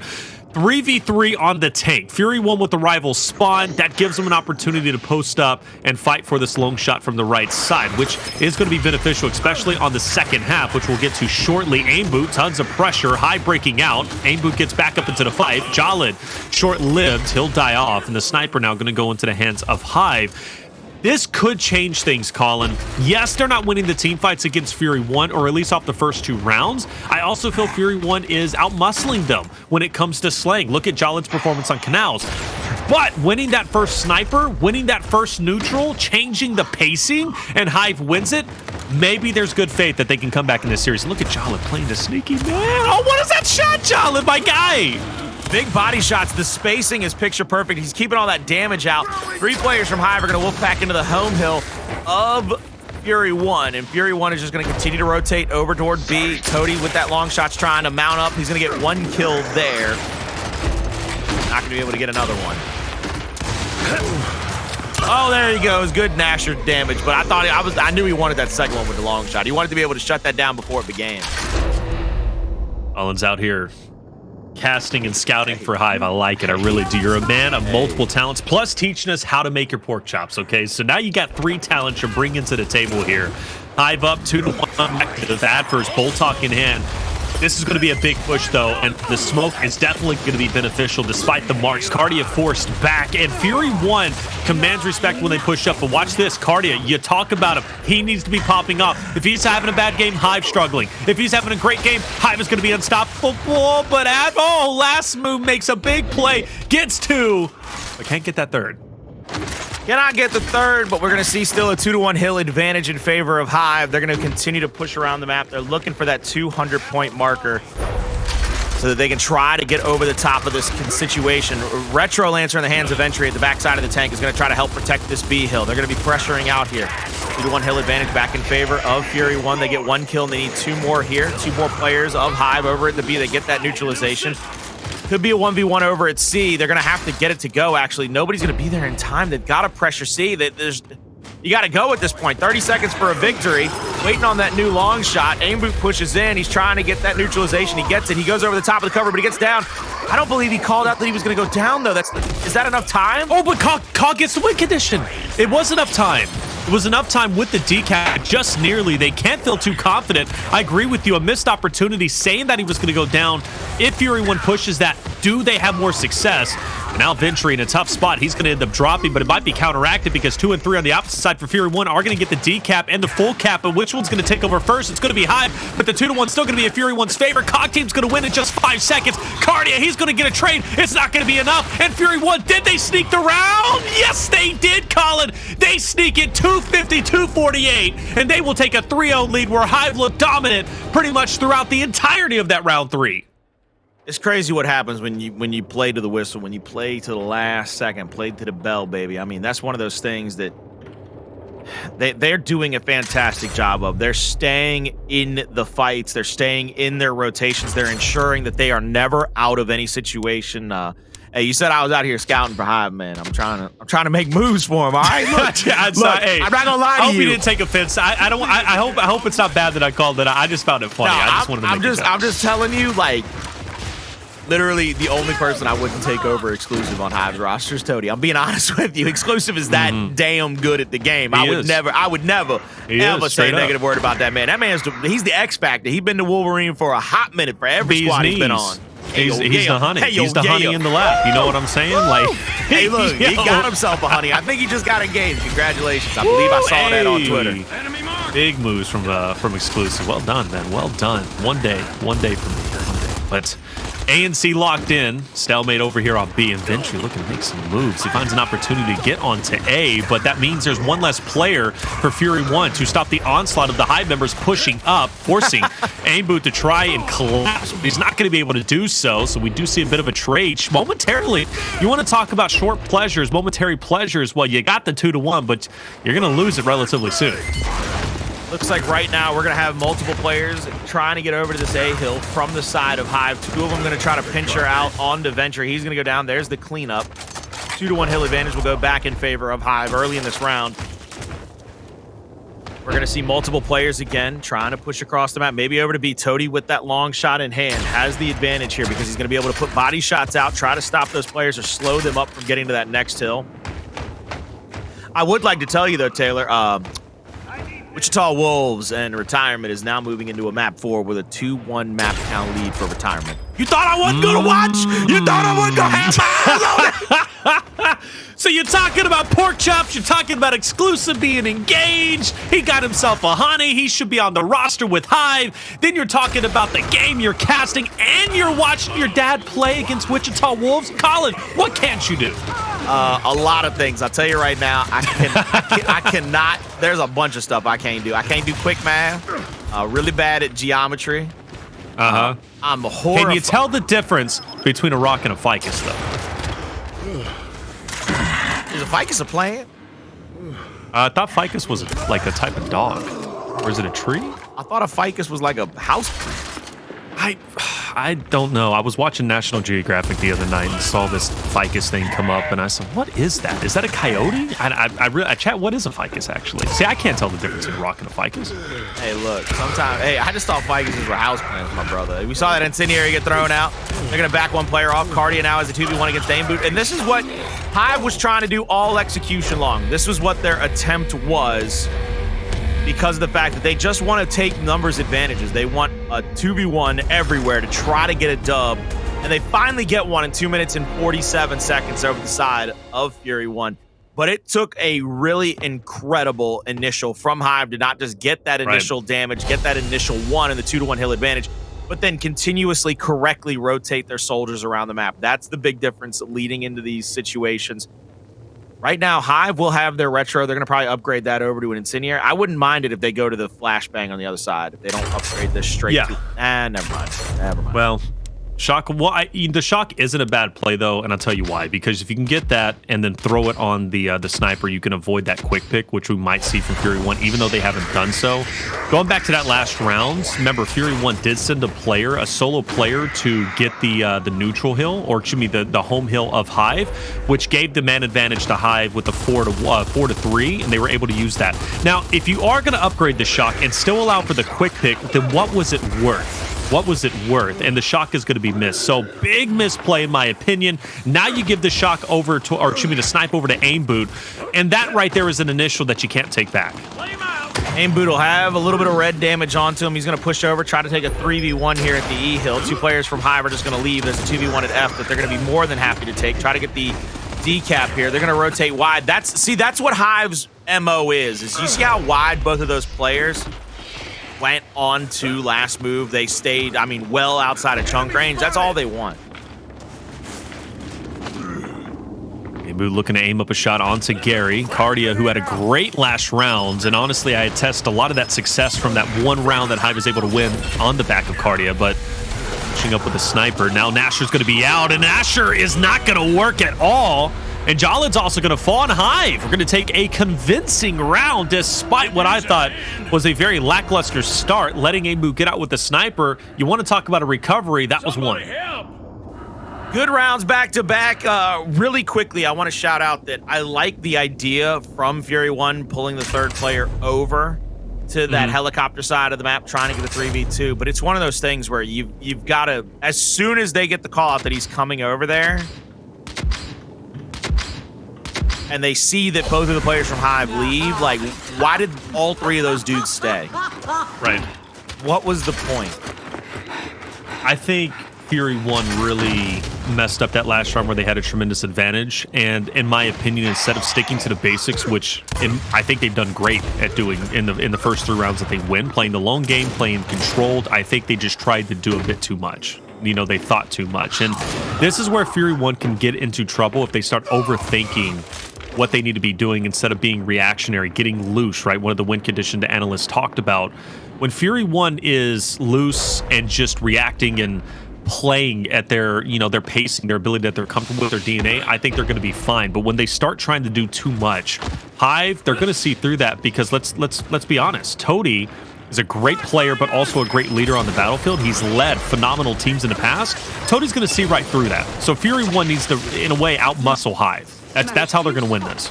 I mean, that's how they won the first 2 maps, and now you're going to see Gary try to pressure out a 1v1 here against Ventry, trying to go for the triple cap domination early. Ventry is outside of the hill. He has to be able to push in, try to get a reset and a neutralization. Aimboot, though, comes flying in. The last move there for the second shot. They get 2 kills, and Toti realizes that Toti calls off the dogs. He pulls back to the home hill. Meanwhile, the mid-neutral hill will be about to be challenged up over at that helicopter side of the map by Jaled, and he's going to be able to retake that. I believe 2 players from Hive are going to start to pressure that way, go for the mid-neutral. I'm not sure if they're going to be able to get a victory over there. They're with only 1 player. Here they go. They're going to bring a second, maybe even a third. And I like that. Jaled's rolling back, and there it is. See how quickly Hive is starting to rotate back to F? Yes. Yep, they need to. They got to defend this. Nice body shot from across map. Kardia hit a great instant just a little bit before, but last move of Ventry, we're able to isolate him. Toti now pushing up. Big spot for him to be. Does Till defend F? If he can single-handedly hold back player 3 and 4, that would be huge, but he's going to back off, play the long game. Hive, they've got a decent lead. Great maps. Oh, good body shot. Great body shot. But, oh, I thought Jaled was still holding it. Yo, my man hit a whole spread right there. My man looked like he was trying to make one of them charcuterie boards right there with that whole spread. Big body shot, though. Gary on the angle, Gary on the flank. They get the double downs. They get the kills. They're going to be tapping up the hills.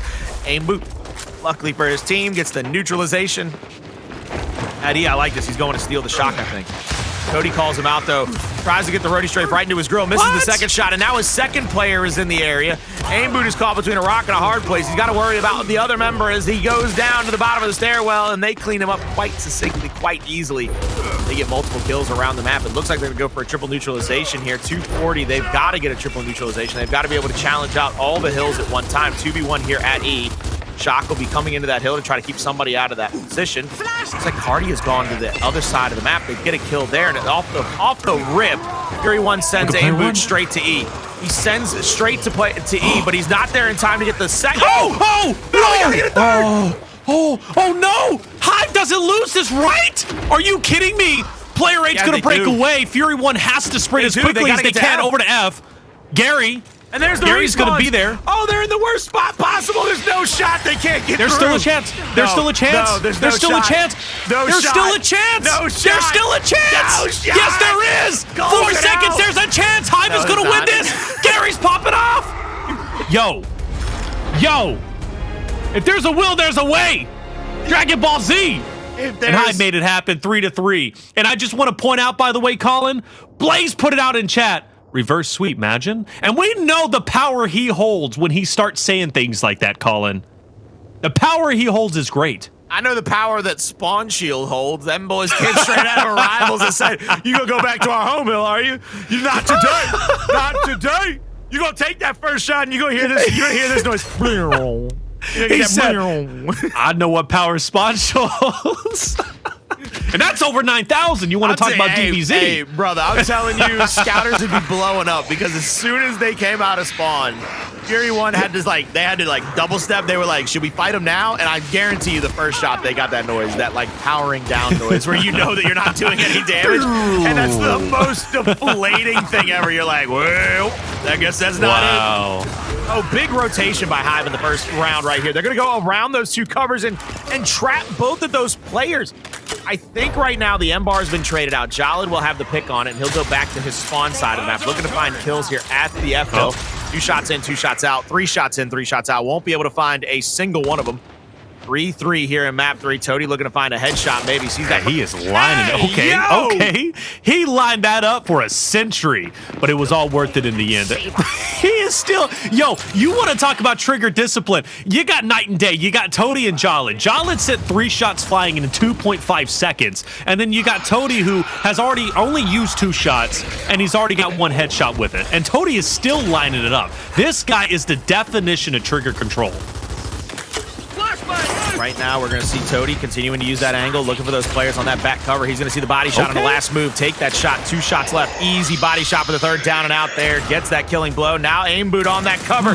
There's no safety for Aimboot. You can see the Lancer and the snub out from Kardia and Toti using the damage, using the downs to their advantage. Jaled rolls back into the cover. Big back A out of Toti. Gets 1 down. Gets the 2nd down. But oh, by the way, Hive, they're swarming like flies now. Boy, they're going to be in that hill. They're going to be all together. Looking for last move. Looking for the kill. The downs. The dead, up over 170 and counting. They look to try to take this 4-3 and be on map point, trying to send it to at least a map 4. They got to keep this one going. They got to extend this series even 1 map further to stay alive. 1 map further. This is a big turning point for Hive. They've tied up things 3-3. They've won 3 in a row, and they are just truly looking magical at this point. And Fury One, they have to shut this momentum down right here, right now. And we might see a repeat from the last round with heroic moves from Fury One trying to keep Hive on the edge of victory, but take it away from them in the last second. But losing that fight over on the home hill of Hive is going to be a detrimental factor for Fury One. And now they just have 18 seconds to recover. Player 4's got to keep player 7 at bay. So that's going to be Ventry and Addvers at a 1v1 on the opposite side. Meanwhile, you have last move and Jaled who have to push through and get up to D. You only have 5 seconds to do so, and I don't think they have enough time to get up there. The shock is going to keep them that scary down the stairs, is going to take them down. And there it is, ladies and gentlemen, officially 4 rounds in a row. Hive takes the first lead here on map number 3, Vasgar. This is one of those moments like in the old school, like 1989 Ninja Turtles movie. They were sitting around after getting beat up by the Shredder, and Leonardo made one of my favorite. No, Michelangelo made one of my favorite references in all of history. They all got beat up. Oh man, I don't. Okay. Go away. Look. Hive right now is down bad. They've been beaten 2 maps in a row. They won 4 rounds in a row. They're trying to make a comeback. And what was said in that huddle after getting beat up by the Shredders, they said, "At what point does he have to remember that we're the good guys?" Like, it was one of those meta movie moments where you're like, wait a minute, we're not supposed to talk about that. Hive making a good comeback here, 4-3, and they need 1 round to get it to a map 4. Coming into this tank fight, last move with the Incendiary in hand, Aimboot with a Retro to his name. So they got Retro Incendiary here at the long shot side of the map, opposite side. It's a 2v1 over to E. Incendiary thrown early, damage on the Kardia. Almost gets himself down, but all it does is force him to rotate. They don't get a down or a damage. I really do believe that this is the inexperience. This is when that youth comes back to bite you, because they got so overzealous trying to get that incendiary kill. Okay. Thankfully, the rotation, the extra man advantage gets them the dub, but look at the way that they've over-rotated. Mr. Krabs play coming in. Aimboot has to throw himself into the blender. He's going to go down. Now Addvers tries to turn and burn. Jaled gets the neutralization of the home hill of Hive, but he's going to back straight off lock. Superman! Jaled picking up the Nash, dropping a snipe, giving it over towards Ventry, and Fury One with literally everything to work with besides the objective. They've got an M-Bar with Jaled, they've got Ventry with the snipe, they've got Aimboot with the retro, so they literally are a walking tank at this point in time.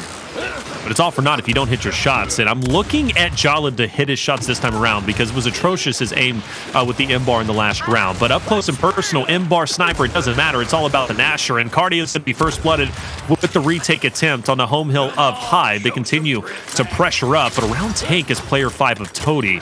And I don't know if they know Toti is actually there. Now they do. Ventry's going to spot him, and now Toti's going to be in a 1v2, and he's dead. There was so many times they needed to get a kill right there, and they just didn't. They allowed 2 players to get up onto the D hill. They allowed their player that goes to the home hill get killed off. This could be the end of the round. 1 second to go. Domination ticks through. Hive, 5 rounds in a row will send us to a map 4. Taylor, Reflections, Noble. Premature burial by your boy Colin on Hive. I'd have dug the grave. I pushed him in. I look at that. I said, man, them poke chops go to waste again, baby. Them poke chops go to waste. Colin, who was MVP? Who was MVP right there, Colin? Kardia. Kardia was MVP. And one of the narratives you've been driving home, if Kardia has a good game, Hive is going to have a good game, and Hive is going to win. And Kardia, MVP, had the best game you could possibly imagine, and he truly was instrumental in multiple rounds for the success of Hive, for their comeback attempt. If Kardia has a good game, Hive has a good game, and that's exactly what happened. 1 map down, we've seen Escalation be the turning point. This could be the turning point for Hive. But, I mean, they've got a big issue in front of them, Colin, and what is that? Control. Yep. Yep. Follow that up with something. I don't...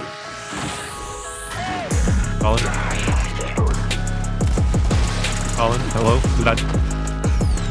Yeah, Colin, I hate you sometimes. I really do. Colin, say something. Yeah, what? I'm sorry. I didn't hear you, sir. You cut out there. Don't you do that. No, don't you do it. With my internet connection as it's been today, don't you do that. I want you to know, like, there's a couple of things at work going on right now. I want you to think about, like, the pseudoscience at work right now. I prematurely buried Hive. Blaze puts out the Gears Guru reverse sweep. You telling me there's always a chance when they're trying to run through spawn shield? Like, we put every, like, jinx and just curse and hex on this matchup. God only knows we're going 6 maps. Yo, what? Hold up. Hold up. Don't. Hey, excuse me? Yeah, you heard me. What game mode would it be? What map would it be? Will we go back to control and just continue to cycle? Arcade Blitz. Let's go. Oil and vinegar will make salad dressing. Fair enough. I'm happy with that too. It's food. All right, it's food. So if my experiment goes wrong, I always have salad dressing. Colin, are you good? You happy? I'm good, baby. I'm good. We moving on in life. Let's go retirement. All right, retirement moves forward, and unfortunately for Wichita Wolves, they will drop down a loser bracket. We're going into map 4, Hive versus Fury 1 Ritual. And Fury 1, we can see what they've done on Control, but I got to be honest with you guys, this is one of their worst maps on Control, plus they just took a loss, and we saw the inexperience starting to come through and maybe getting a bit tilted.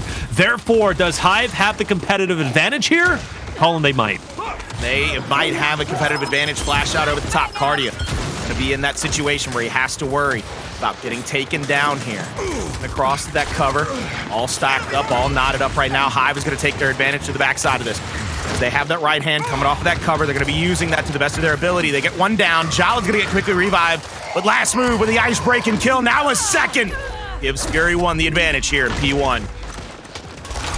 All right, Fury 1 advantage, like you said. Jaled with the torque bow. Scary things for Hive. They got to give one more attempt to try and get a touch on the hill. Addvers with the nades. Keep my eyes out for him. But Aimboot 1v3 separated from his roster, choosing to dip out. He's going to drop, but he wasted a little bit of time, which means Toti is going to be separated from his roster, and Jaled feels an opportunity to push up onto him.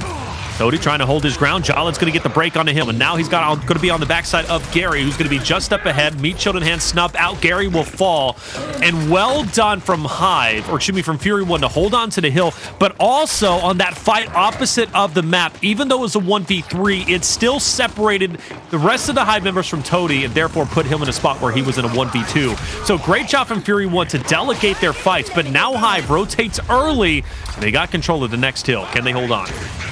They're going to try to get into this hill first. Addvers is going to go down. Flash is going to come out. Kardia is going to push to the backside with Gary. They're going to have a good advantage here. Bunch of damage done, but here comes the downs. Rolling in to try to finish off the second one. Got to worry about Addvers. Last player alive. He goes down. Wolfpack is through and true for Fury 1 as they move into that second point. They will continue to amass points here in this situation, in this map 4. Up already over 53 points and counting. Every second wasted by Hive puts them in a little bit of a deeper hole, but you're never too far out of it. Look at that 90-degree Lancer. Look at the shots over the top. Easy bodies should be coming through, but Aimboot misses the second one and pays for it. And Jaled also fell too, so you want to talk about that pressure that Aimboot had to help him get those chunks. Well, Jaled falls, and therefore that went to the wayside. Hive looks as if they're getting their first true advantage on a hill with 40 seconds. They took a massive L off the rip, 73-9, but now is time to come back. Fury 1 trying to recuperate, and player 3 looking to make moves on the flank. I mean, this is a wide flank from Addvers. Addvers trying to find this angle here, trying to prevent Fury 1 from the early rotation, possibly over to P3. He's going to get some help. Last move will go down, thanks to Toti. Now Ventry moving into a position to try to pick up those frags, but waiting in the wings, waiting through the smoke. Kardia will find the big body shot there. Now it's going to be up to Fury 1 to fight against what will be fragmentation grenades and an early rotation from Hive. First Torco shot on the top of the cover, gets damage onto Addvers. Now second one, revving up, looking for another shot on the top. No more splash damage on that one. The flashes are perfect for Hive. It pushes Fury 1 right back against the tide. Torco shot out, won't be able to find anybody. Fury 1 is in deep trouble here as they've already given back up 30 points, and now they are in the spot to be absolutely neutralized out. All right, the Wolfpack from Fury 1 is needed. Addvers will be the first one to fall. Kardia after. That's 2 down now, 2 more to deal with. And Fury 1, 3-man unit at this point in time, pushing Hive off of the hill. And well done. This is a very difficult hill to break because you got to go through that narrow choke point, and you know you're going to be within chunkable range by the time you get there because you're getting peppered by the Lancers. You're getting peppered by the snubs. But at the end of the day, we see Fury 1 break the hill. But now round number 2, Hive going back for revenge. They want to recuperate this hill for themselves. And I talked about that alley point, consistently getting funneled in. The fatal triangle. It looks like Toti is doing a great job as the tip of the spear, and that's going to be a good retake. Great cleanups. Hive, what a recovery. Hive is already getting into that 55-point marker. 30 left on this one. They're probably going to get to 60 or 70. See what they can do is Gary's going to get revive on his teammate Addvers here. They're still inside of the hill. We're going to see flash grenades thrown out. They're going to try to push into the stuns here, but Kardia with a quick rotation in, and now Toti on the flank, snub in hand, but he watches all of his teammates die. Looking to try to get at least one trade out. 10 seconds left. Not really a lot of room left to wiggle in that hill, so they're going to have to rotate off. This is going to be going to that mid-neutral, which is over toward those fragmentation grenades spawn. Toti, first player into this cover. Jaled tries to get a shot over the top, misses it. Body shots there on Addvers, but I mean, that is multiple times in this round. We've seen somebody from Fury 1 in an advantageous position and then have it kind of go to the wayside. And that's going to affect them. It really is. I think it started affecting them when Hive started coming back 3 rounds in a row on Vasgar just a little bit earlier, and I think it's going to affect them here. When you give away positions like that, when you are in the advantage spot, yeah, those things hurt. They really do. Nate's thrown out. Gary repositions. Torque from Jaled is going to be revving up. Great shot on the Kardia up ahead. That's one less person you have to deal with, and that is an important person to take down because now all your focus is on the CQC up ahead on the current hill, and that's where Fury 1 feels comfortable, and you can see that comfortability truly showing as they retake the hill with ease. Now they get it down onto Toti, Gary, and Kardia over on that side of the map. They're going to have to try to get into a position to fight back against this as they are in the hill with the torque bow. 1 bolt left.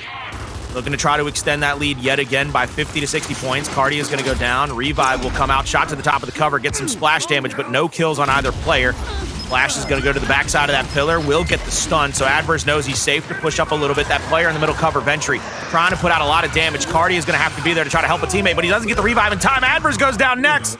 The 3-man Wolfpack from Fury 1 has been intense all game. They were able to dominate the situation on Escalation when they were able to 3-man Wolfpack. Jaled passes the 10K marker, has 12 assists to his name already, along with 9 kills. Is really putting his team on his back here. Map number 4, looking to shut this down 3-1. They've rotated early to the next point. This is a corner hill. They're trying to get into a better, more advantageous position. Toti will be rotating across the map here. They're going to 2v1 onto Last Move. So Last Move has to get some help here, or at least buy time for his team and not give up the 90-degree into that next hill. Ventry is going to try to rotate himself into that position to help out. He's going to be the help in hand here. 2 players knotted up the front side of the hill. Taylor, we're going to have the breakout right here now.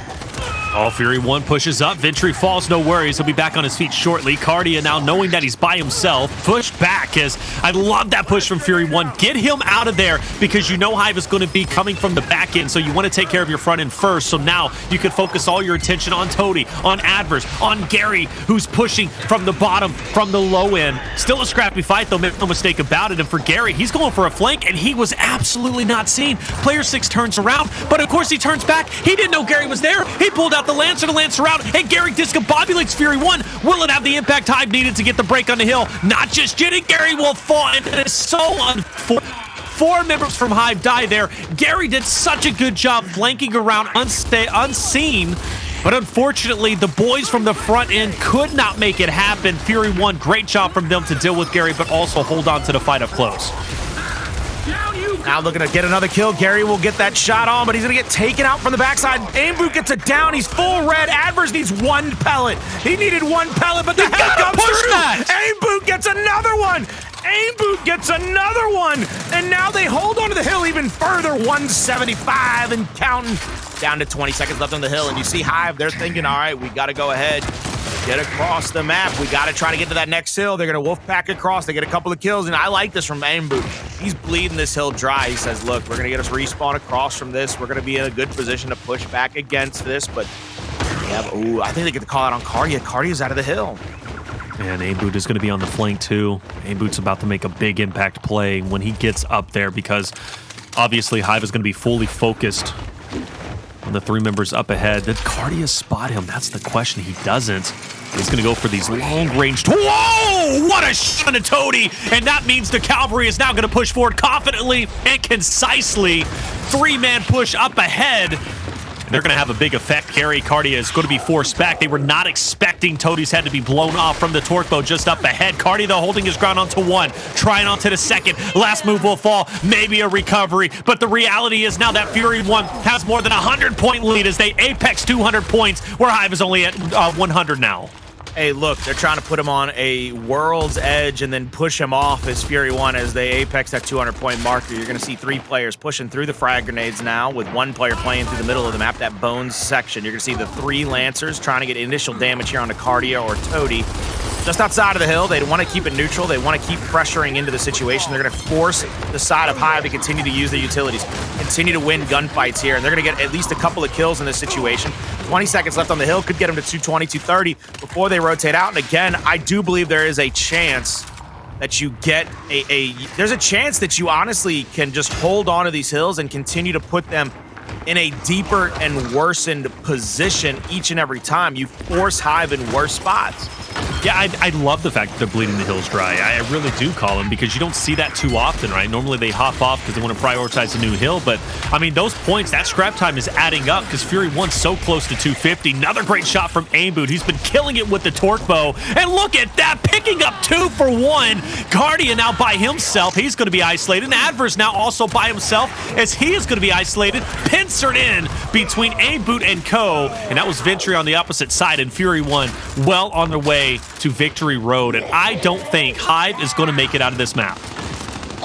Aimboot looking across here, sees the respawn from Hive. Good snub angle there. That's a cheeky little angle to get some damaging shots on. You know that it's kind of picture perfect. Addvers, he gets sideswiped like he was an 18-wheeler hitting a Honda on a highway.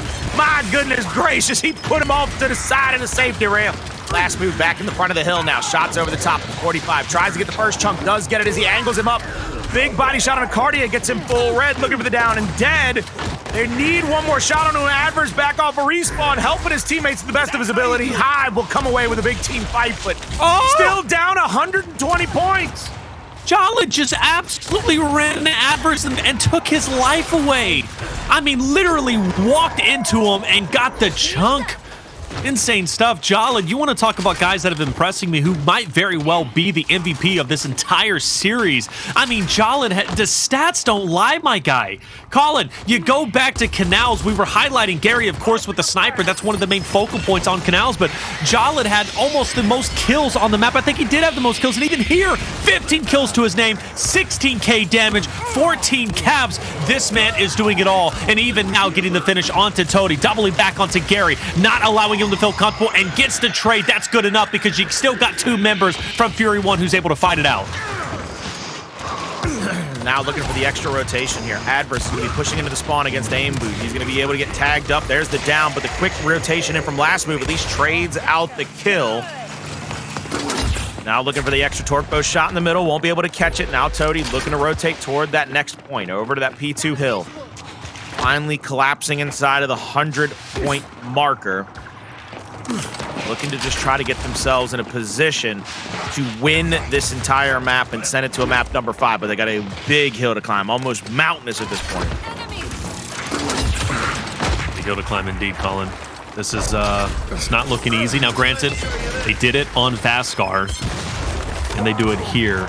In all fairness, Colin, 170 to 249 is not impossible to overcome. In fact, it's very doable. It really is. If Hive can catch fire, sending it to a map 5 could guarantee them success in this series. 183 to 249. Fury 1, you know, you got to be honest with me, Colin, and we got to chat too. Like, out the past 2 or 3 hills, as fantastic as Fury 1's look, they've only garnered about 20 points. Addvers is going to be looking forward here. Excuse me. Addvers is going to be looking forward here toward that next hill as P3 is about to spawn. Aimboot and Fury 1 looking to take over the control of this hill. They want an initial pressure on this hill to try to get the pressure out onto Hive. Addvers is just running, trying to keep himself alive and make sure that it's a 4v4. He's going to go down. They're going to make him bleed out on the opposite side of the map. Since they're inside of the hill, 3 players from Hive are stacked out there at a weird angle here. They are looking toward the respawn. Once Addvers comes back, they're going to give Addvers a chance to get back into the fight. It's going to be a full 4v4 here. 4v4, 200, 262, a must-hold for Hive. Last time we saw Fury 1 in this spot, they were able to break the hill and do it convincingly. This round, though, pops its head around Hive. Looking good. Addvers in the corner, though, is going to get the drop on one. Toti gets the cleanup. Mid-shot, but connects on the second, and Hive will hold their ground on a hill that can put them back in the running. Can't necessarily tie it up, but can get very close in the situation. As if they bleed it all the way out, it would be 260 to 250 or so. Neutralizations are good here for Fury 1. More flashes come through. Torque bow shot connects for Gary. Now looking for a shot over the top on a Ventry. Gets it. It was like they saw him coming because they immediately turned to the left and marked him out. Do we see another early rotation from Fury 1? Do we see Fury 1 continue to try to pressure out the torque bow shots from the side of Gary, or do they just rotate over? There's the first headshot from Gary. He's going to get the active off of the torque bow. Tags another one. That's 2 down and dead. One player rolls right up into his grill, gets that one. They get 2 kills. They need 1 more.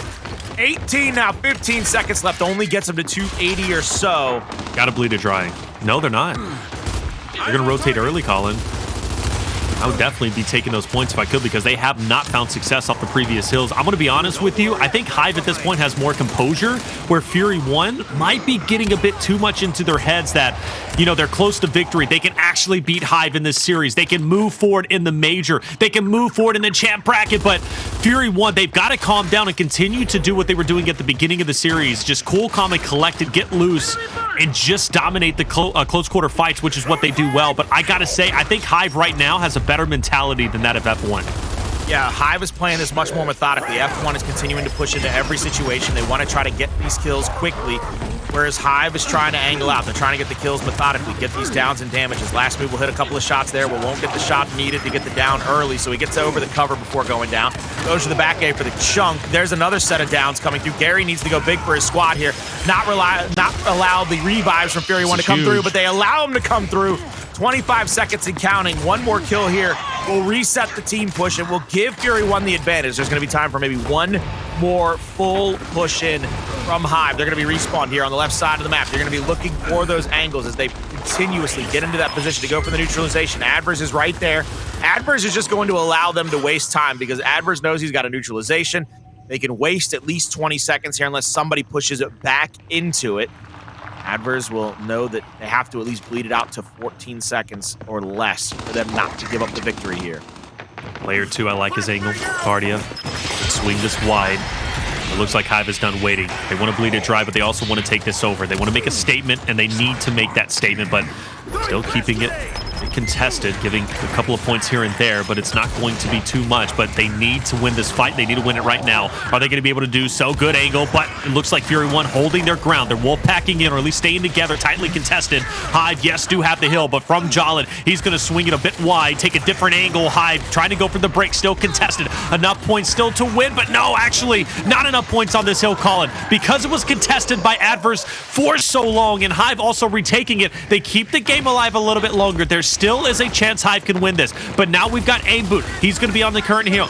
Gary's going to be there as well. Also, another hill where Gary made a beautiful flank, but the rest of the team didn't capitalize, and Hive is going to be in that same spot. Torquo's going to be ringing out. Kardia is going to throw out. One name's going to take down last move. This is a must-win fight, and Hive actually is winning it, but a couple loose ends they still need to tie up. 3 players from Fury One are here now 4 players trying to take over the top side of this hill. They're going to go in with the double Nashers out. Kardia is going to go down. They get the quick chunk onto him. Toti's going to be on that cover. Shot from the 45. He's full red. Continuing to poke out and just try to get that extra damaging shots in. Addvers needs Gary to get there quickly. Gary on the flank gets one. Gary on the flank gets shut down. He's going to go out. 10 seconds left. Kardia by himself at the backside of the pillar, looking to try to catch one off guard. Toti's going to push in here. He knows the neutralization has to be in. Throws the flash. Now he's going to try to dash the neutralization from Kardia. Toti, back ledge, they're down and out. They get 2-3 down and out. Aimboot last alive. Aimboot goes down as well. Fury One has to fight back in. 40 seconds. There's enough time on this hill for Hive to win, but literally just enough time. Fury One now needs to get in. 1 point away from 3. Will we be going to a G5? Can Hive hold on? Addvers at the forefront. They end up dying off. Toti now, who was the hero to keep it this close, but it's not enough. It's not enough. Fury One will win map number 4 and win the series 3-1 to move forward in the champs bracket. Hive played so perfect for about 6 to 7 minutes of that matchup to bring it back down over 100 points. They played team-based, team-fire game in what play. They were working their angles. They were working the downs. But in the end, Fury One's aggression, the wolf pack, the fact that every time they took fights, you could see 2 to 3 of them in the same area, win them that mode, win them that match. Hive, in an incredible, gutsy performance, gets the escalation 5 rounds in a row and then brings it back from over 100 points down. Kudos to them, but Fury One, they finish the job. The young guns move on. They send a whole gang of veterans to a long losers bracket run.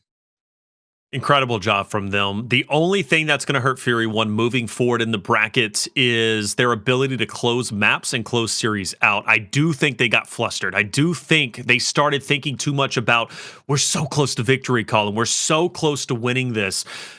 And because of that, they got too much into their heads, and Hive stayed composed.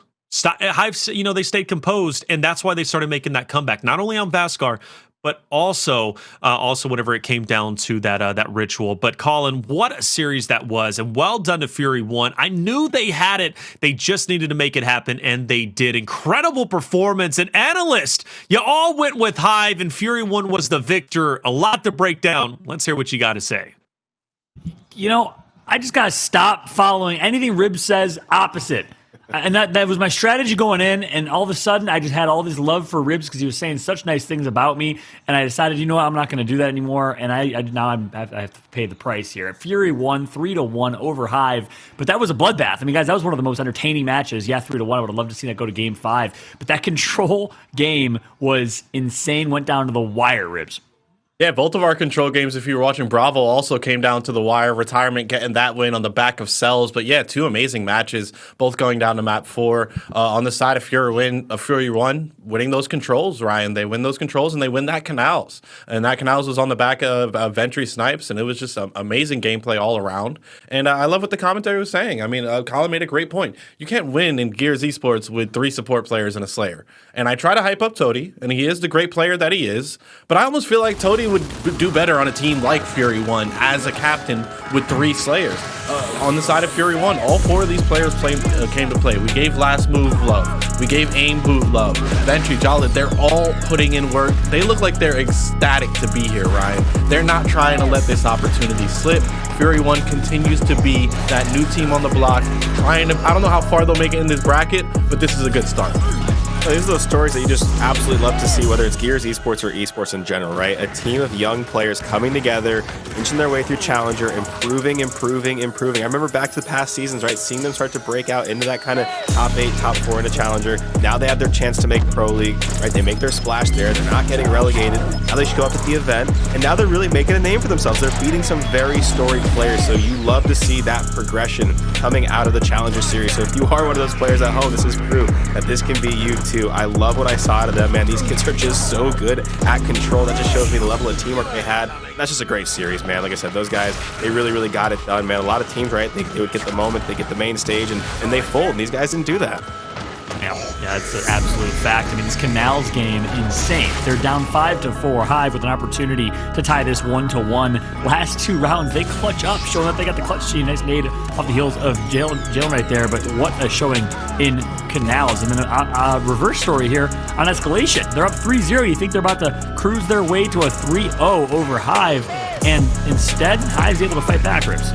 Yeah, I mean, it took 2 maps for Hive to finally really wake up, and that's something that always bothered me in these majors.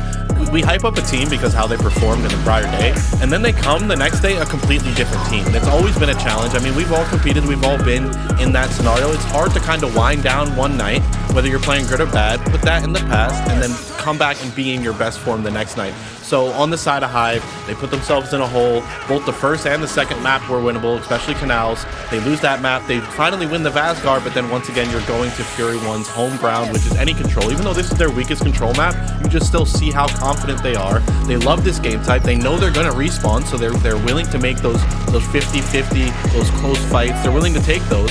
And every time they run into a player like Addvers or Kardia, I don't want to call them out, they're just losing shotgun fights on the side of Hive. And F1 loves that. That's momentum. And then lastly, I'm going to say, John, I try to tell you, F1 3-0'd them in the past. I try to let you make your own decision, okay? But you want to keep following my decisions, and my predictions. You already know I hate predictions, all right? It's impossible to know how these Gears players are going to play. Not just one match, but one map, one round. They switch it up all the time. It's like a roller coaster with these teams. One match they're the best, the next match they're the worst. It's so hard to get that consistency out of these players, and that's why we always see the same teams winning all the time. Yeah, no, you're spot on. But again, look how close this was. 300 to 270 in that comeback from Hive, almost complete. The comeback on Escalation came through. We would have seen a Game 5 checkout execution. Would have been absolutely insane. But hey, kudos to the young guns. Able to hold on and able to close out. Ryan, that had to have been one of the better or best control games we've seen in a while. And it was fun to watch. Those are those endings that you never know what's going to happen, right? You're looking at the spawns, you're seeing where they're going to come in, you're waiting to see if the flash is going to get there. Is he going to get that touch? Oh my God, he hit a full spread here. That guy's down. There's a chain revive. Like every moment just has you continuing to want more. That was just an incredible ending. And honestly, man, if they weren't at 299, right, who knows what would have happened? Hive could have maybe gotten in there 1 second quicker, but that was just one hell of an ending, man. These Fury 1 guys, man, they love that control game mode, and they took it. Yeah, well, I'm excited to see if Fury can continue to do it. Fury 1 looking great. By the way, it's sexy logo. I love the branding. I love the aura. Hey, shout out across the board to the entire Fury 1 org. I'd like to ask you, pay attention to that gamer tag, by the way, with the 2 O's in Aimboot. And you saw him and F1 after, so he could have done aimbot if he wanted to. Trust me, I saw that. I was hoping you wouldn't see it and say something. It's just the dumbest gamer tag. Absolutely, it's just a unit on the map. Simply, he just runs around, has his way. Yeah, but what does Aimboot have to do with him being a unit? Because he's Aimbooting them off the map. I need to interview with Aimboot right now so he could either defend himself or pick Ryan's side, John's side. Bottom line is he's still in winner's bracket. He's cooking. If Fran is not setting up an Aimboot interview, I'm going to be disappointed right now. Let's take a look at the winner's bracket, though, see what the journey's going to look like for Aimboot and the boys. I'm still so frustrated by that. They win it. They're going to go on to play against Rebel. Now, that is interesting because of any of the round 2 matchups they could have gotten against Rise, United or Pioneers, Pittsburgh Knights. Rebel's the one that looked a little shaky yesterday. I mean, Hive took them, Team Queso took them all the way to game number 5. So are you thinking that maybe Ribs, Fury 1 could pull off an upset here? Oh, it's possible. That would be the true Cinderella story. And I mean, if I'm Fury 1, I'm looking at Rebel, and it's just another team. There's just another 4 players. They're Latin American counterparts, but they're beatable. Everyone's beatable at that point. It's nice being that new team with nothing to lose, right? So if I'm Fury 1, I am very happy to be here. I'm loving my gameplay. My teammates are probably laughing, talking trash. Yeah, that Rebel matchup is definitely going to be one to look out for. But all these quarterfinals matchups look very, very enticing. Yeah, I couldn't agree more. That is one we're going to keep a close eye on. And of course, we are looking forward to our next matchup. It's going to be Winners Bracket Round 2. We got some great ones. You know, the Kansas City Pioneers going up against United is going to be an absolute nail-biter. Fury 1 versus Rebel. Well, potential for upset there. Team Queso looking really, really strong. And of course, you got Retirement. Team of former champions. That could potentially shake some things up as well. Kenny Bounce playing with Summons and Cells of the former Hive roster. And of course, the big story there, Summons playing with his little brother, Cinemas, who's been watching his big bro do it for a couple years now and says, you know what, time for me to enter the ring as well. Guess what, though? It is time for that matchup. We're going to take a very quick break. But when we come back, we got the Pittsburgh Knights going up live against Team Queso. And trust me, you will not want to miss it. We'll be right back after this short break.